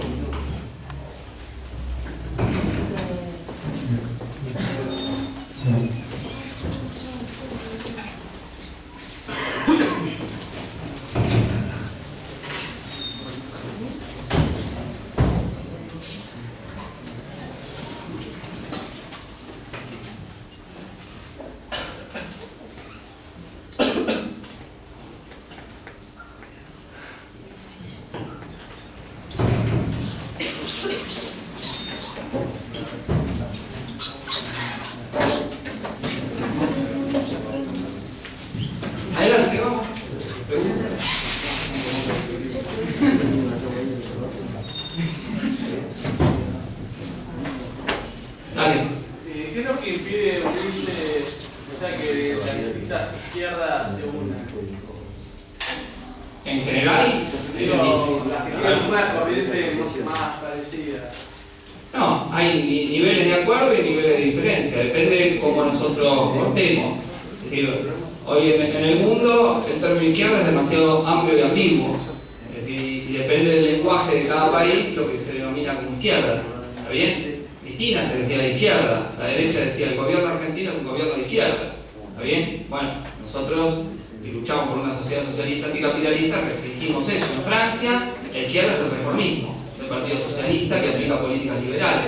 Se llama, lo que acá se llama izquierda, se llama la extrema izquierda, o la izquierda radicalizada. Acá nosotros nos llaman la izquierda dura, o la izquierda anticapitalista, socialista, revolucionaria. Son formas de denominar que dentro del espectro grande que derecha está con la patronal, izquierda con los trabajadores, más o menos, a grandes modos, eso implica definiciones muy distintas. Grosso modo, en Argentina, para no hacerlo tan amplio, la izquierda en la última década, la década ganada, tuvo 3 posiciones. Irse atrás del kirchnerismo y comerse el discurso del gobierno de que esto era lo mejor que nos había podido pasar, y aceptar una coalición con el peronismo conservador y lo peor de la burocracia sindical, entre paréntesis, no sé si la vieron de vuelta a Cristina poniéndose la gorrita de la lista verde de la Unión Ferroviaria, la lista de Pedraza de los asesinos de Mariano Ferreira, se le había puesto antes en el acto de River, en un acto, perdón, previo al acto de Moyano de River, se había puesto la gorra de Pedraza antes que lo mate a Mariano Ferreira, y ahora volvió a ese hecho muy simbólico, ¿no? Junto a Randazzo cuando inauguró los trenes, la gorrita de la lista de los asesinos de Mariano Ferreira. Bueno, pero un sector de izquierda se fue a lamerle las botas al kirchnerismo. Otro sector se hizo de centro-izquierda sojera, se fue con Pino Solanas y estuvo con el campo. Ahí junto con la sociedad rural, lo que todo marxista sabe por una cuestión elemental que no tiene que hacer. Que un corte de ruta no es igual a un corte de ruta, no es lo mismo si lo hace un peón rural que si lo hace un gran terrateniente. Y en Argentina hay 4.000 grandes propietarios de la tierra que tienen la mitad de toda la tierra que se usa para agricultura y ganadería. Si donde están esos 4.000, yo no estoy. Está bien, por principio. Un sector de la izquierda se confundió y se fue ahí. Y otro sector mantuvimos una posición relativamente independiente, no en nuestro caso fue independiente plena, tanto del gobierno como de sus opositores patronales. Ese sector más bien nos agrupamos en el Frente de Izquierda de los Trabajadores, que tenemos un marco de intervención común en distintos terrenos, como es el terreno electoral, que nos ha permitido conseguir 1.200.000 votos, 3 diputados nacionales. Bueno, a mí estar en representación del FIT como diputado de la provincia de Buenos Aires, muy buena elección en Mendoza, en Salta, etc. Dentro de ese marco tenemos discusiones y debates que son públicos, que son debates sobre cómo mejor forjar la herramienta revolucionaria que tenemos que tener. Si avanzamos en nuestros acuerdos políticos, podremos fusionarnos en un partido común y si no, veremos. Pero actuamos con márgenes de acuerdo. Lo que sería irracional es que lo que tenemos acuerdo no volvíamos juntos. Y ahora estamos haciendo una gran agitación en el terreno electoral que le ha permitido a la izquierda en Argentina tener una visibilidad que no tenía mucho tiempo. Después, obvio, tenemos discusiones. Los compañeros del PO opinan que el trabajo permanente y persistente dentro de la fábrica es secundario y que más bien la agitación desde arriba hace que los trabajadores vengan directamente al frente de izquierda. Nosotros creemos que esa situación no es así y por nuestra propia experiencia se da que si uno no está dentro de las fábricas con compañeros que están trabajando ahí haciendo laburo cotidiano con sus compañeros, no es que la gente viene toda militar a la izquierda. Te puede votar, puede hacerlo porque ve bien los spots por televisión y la agitación que hacemos está bien, pero nosotros queremos generar una militancia que luche por eso. Si no, que nos voten y después no hay militancia, no va. Es decir, lo que yo les contaba en la zona norte de Buenos Aires, lo que tiene límite que es una excepción. No hay 10, 20 lugares donde está así organizada la comisión interna y los cuerpos delegados para frenar cada ataque patronal. Si fuese así, la patronal estaría mucho peor que lo que decía en Argentina. Tiene un foco rojo hoy, ahí que quieren disciplinar. Y después islitas en otros lugares. El problema es cómo ir extendiendo eso en cuanto a organización independiente de la clase obrera. Pero bueno, son debates dentro de ese marco político. ¿Está bien? De que planteamos luchar por un objetivo común y hacemos muchas campañas juntos a la vez que debatimos las diferencias políticas que tenemos públicamente. Como siempre ha ocurrido, y no puede no ser así. Porque entre quienes queremos llevar una tarea tan enorme como la emancipación de la sociedad, es lógico que haya debates y posiciones. Cada uno puede fundamentar las posiciones que tiene en cada momento, obviamente. pero se dan dentro de un debate, de un marco de la lucha por la abolición del capitalismo. Es decir, no estamos juntos los que dicen que hay que reformar con los que dicen que hay que hacer una revolución. Todos decimos que hay que hacer una revolución. Lo que tenemos diferencia es cómo construir esa herramienta revolucionaria. ¿Está bien? Algunos ponemos más acento en que hay que impulsar la democracia de base y la coordinación, los compañeros ponen menos acento en eso, dicen otras cosas. Tenemos diferencias tácticas. Hoy son, por ejemplo, las elecciones de la CTA. Nosotros, que son un fraude total, donde se hace con padrones que son una vergüenza, porque no se pueden ni controlar los padrones, donde figuran afiliados, gente individual que no puede saber si existe o no. Bueno, nosotros dijimos que ante ese escándalo había que no participar y legitimar la CTA de Micheli. Bueno, los compañeros PO presentaron listas que están haciendo fraude en un montón de lados, como les hemos anticipado. Pues son diferencias políticas ante circunstancias específicas dentro de lo que compartimos un programa político general que es el programa del Frente Izquierda de los Trabajadores, que para nosotros es una enorme conquista en la realidad política argentina, que hoy le hace a la izquierda ser uno de los grandes actores políticos, no grandes, somos muy chicos, digamos, pero ser parte del panorama político. Si vos ves hoy, está el Frente para la Victoria con 2 o 3 candidatos, está Massa, que puede ir con Macri, con los radicales solo, volver al peronismo, digamos, en Juárez. Está el Faunen, que es un Faunen, una Faunen, que no sabe si seguir con Macri o si ser de centro izquierdo o qué, o con quién casarse también, y después estamos a la izquierda. Y no hay otra cosa, la centro izquierda quedó totalmente licuada, es un 0 a la izquierda. Los que nos decían que éramos sectarios cuando rebajábamos el programa no pasaron ni las primarias, quedaron mal. O sea que lo que hemos demostrado es que siendo consecuentes, haciendo un trabajo paciente entre los trabajadores, delimitándonos de la variante de la burguesía, estamos tratando de reconquistar un sector de la clase obrera argentina hacia la izquierda, lo cual había desaparecido del horizonte histórico después del menemismo. Estamos logrando parcialmente eso. Y hay que ver si eso se profundiza, porque nuestro interés, aunque peleemos electoralmente o sindicalmente, no es conseguir solo comisiones internas o diputados, sino es ponerlo al servicio y construir una fuerza militante que le pueda sacar el poder a la burguesía, que es lo que les molesta a ellos. Es decir, que no somos del palo.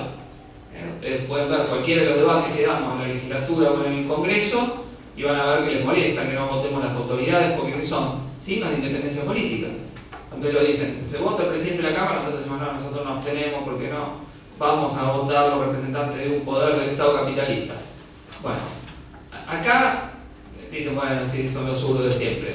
En Mendoza, que sacamos el 14%, se vuelven locos, las radios empiezan todo el día. Y no puede ser, desconocen un poco el poder del Estado, pero entonces no son democráticos, quieren la revolución, ¿por qué no dicen la verdad?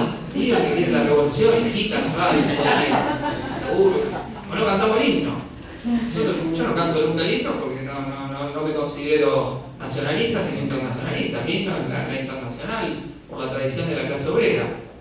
Entonces, en las ceremonias, ¿no? Acá no pasa nada, pero en Mendoza asumían nuestras compañeras senadoras, Noelia Borbeito, y fuimos con Raúl Godoy y Nico del Caño a la ceremonia, ¿no? Nos invitaron ahí adelante, autoridades de otra provincia, nos paraban ahí. Entonces, viene el himno, nosotros paramos, cantamos, y en la cámara había una televisión gigante ahí, se enfocaba en nosotros, así, calmado. Yo me dije, me movió la boca, no sé, algo. Bueno, nos enfocaba así. Y entonces, lo que en otro lugar, ¿a quién le importa si un trosco canta el himno? En Mendoza empezaron las radios. No cantaron el himno. Y después del Caño dice que apoya a los docentes. Quiere enseñarle a los docentes que no canten el himno. Eso quieren. Bueno, somos comunistas. Los diarios lo reflejaron mejor. Por su ideología no cantaron el himno. Pero las radios era terrible. O sea, una agitación de masa. Entonces ellos saben que no entramos en su lógica de política burguesa. ¿Está bien? Sino que somos otra cosa. Y bueno, eso es lo que les llama la atención. Los debates que yo tengo en el Parlamento, el otro día me divertí mucho porque estaban discutiendo las policías locales acá en la provincia, y entonces empieza uno y dice, el informante del Frente para la Victoria dice, acá está el ministro Alberto Granados, ¿no? el de Saiz, el que hizo el Cuadrón de la Muerte, lo anunció Berbisky, no nosotros. Dice, Alberto me dijo que sueña con patrulleros que salgan a las 8 de la mañana y a las 6 de la tarde lleguen. Después habla otro y dice, yo sueño con una policía. Bueno, yo tuve que intervenir, le dije que veía mucho Starkey Hodge y División Miami, que soñaba con policía todo el día, que nosotros soñamos con una sociedad socialista, ¿no? Policía, mejores hay que soñar con policía, ¿no? Un muchacho de la Bucetich está bien, pero estos tipos ministros, diputados que sueñan con policía todo el día. Foucault se haría se reiría mucho tiempo. Debería todo un seminario, daría por ese discurso a la gente que sueña con policía y la metafísica del poder y las nuevas formas de dominación de todo tipo. Bueno, pero nosotros peleamos ahí y dicen la verdad cuando dicen ustedes no son republicanos, no creen en la democracia. No creemos, somos revolucionarios, estamos acá para joderles la vida. Y para eso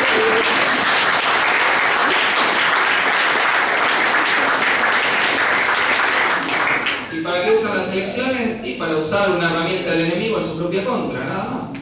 ¿Para qué quieren estar ahí? Y para agitar en contra de ustedes, para decir que el capitalismo es una mierda y que hay que derrocarlo.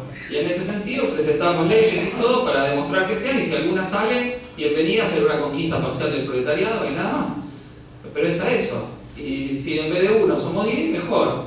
Pero nada más.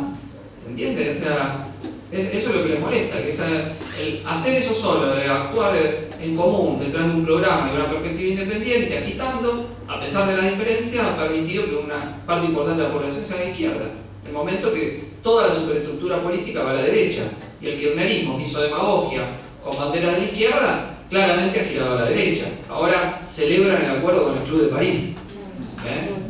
Yo hacía un chiste hace poco que Macri estaba pensando en retirarse de la política porque Cristina le robó todas las banderas y no se le puede ocurrir. Es decir, lo puso a Milani al frente del ejército, un represor genocida. A Macri se le hubiera ocurrido poner un represor genocida.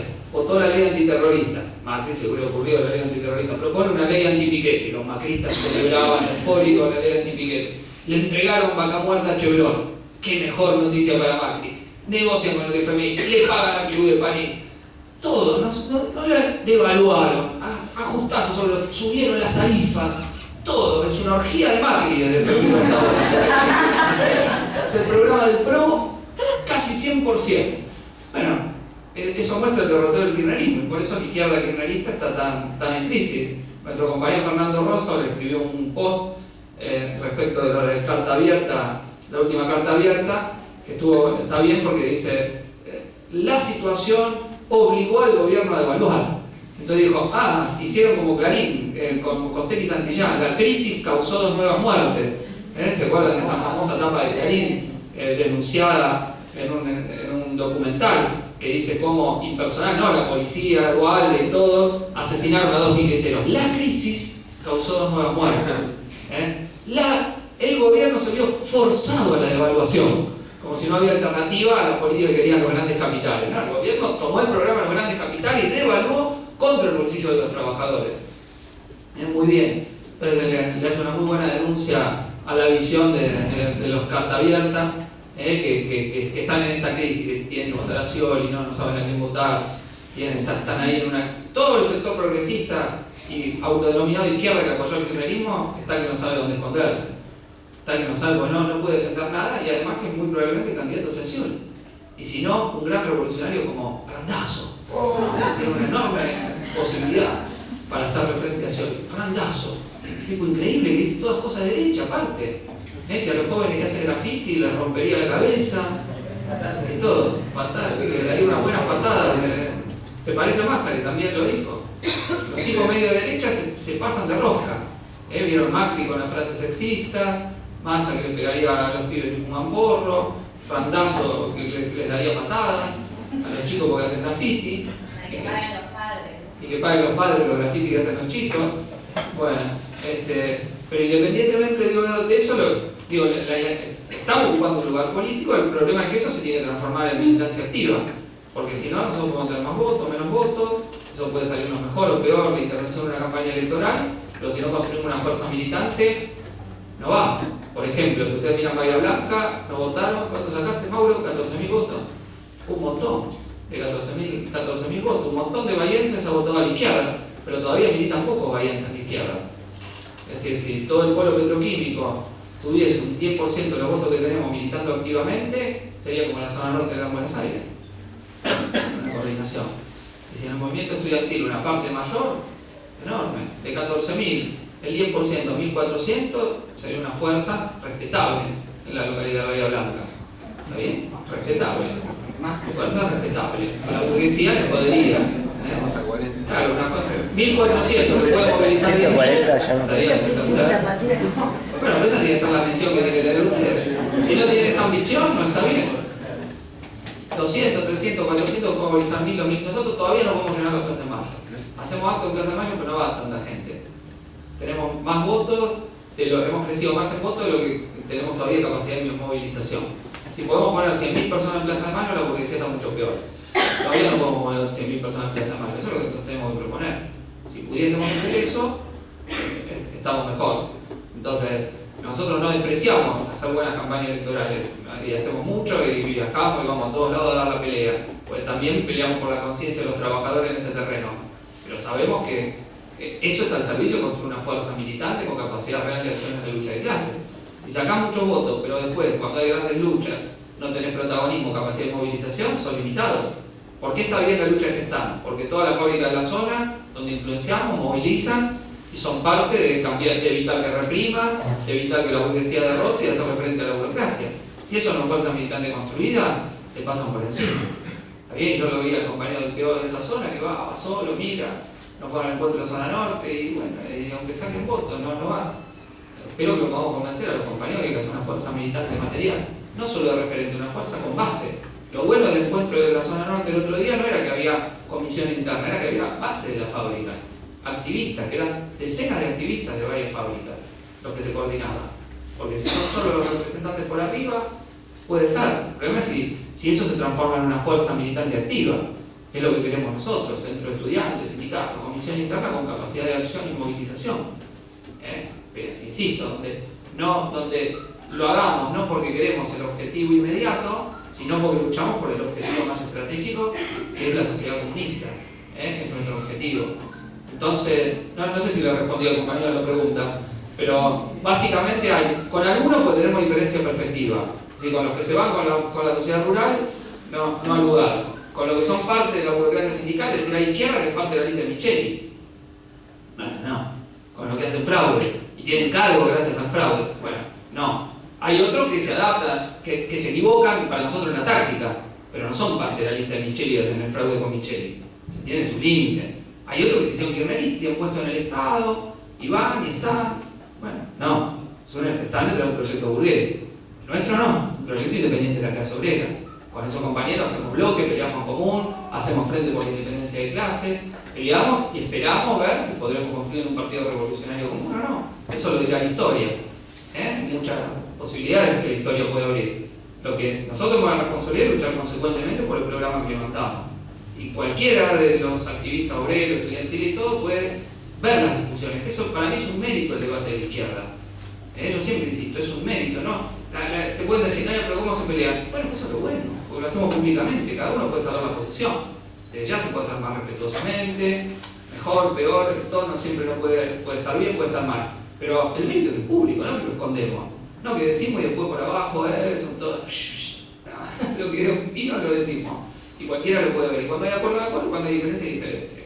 Y se pueden ver los grados y todo, y ver la evolución de los acuerdos, las diferencias, etc. Bueno, eso es hacer política también. ¿Se entiende? Entre los políticos burgueses, de otra manera, se están clavando el puñal y están sonrisitas, y por abajo se están cortando la cabeza. Bueno, nosotros esa hipocresía no vamos a tener. Vamos a discutir claramente, pero no haciendo un culto de la diferencia tampoco. Cuando tenemos acuerdo, y cuanto más acuerdo podemos tener, mejor.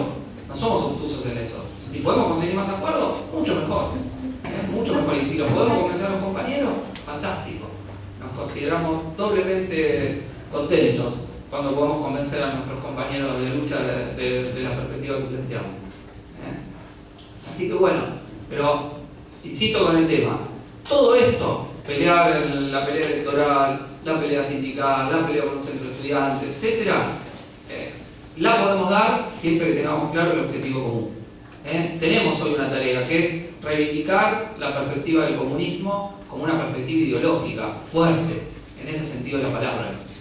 No tener vergüenza de llamarse comunista, ninguno de nosotros, y separarnos de los burócratas que usurparon el nombre del comunismo. Queremos regenerar ese término hermoso conquistado por el movimiento obrero y volver a esta idea.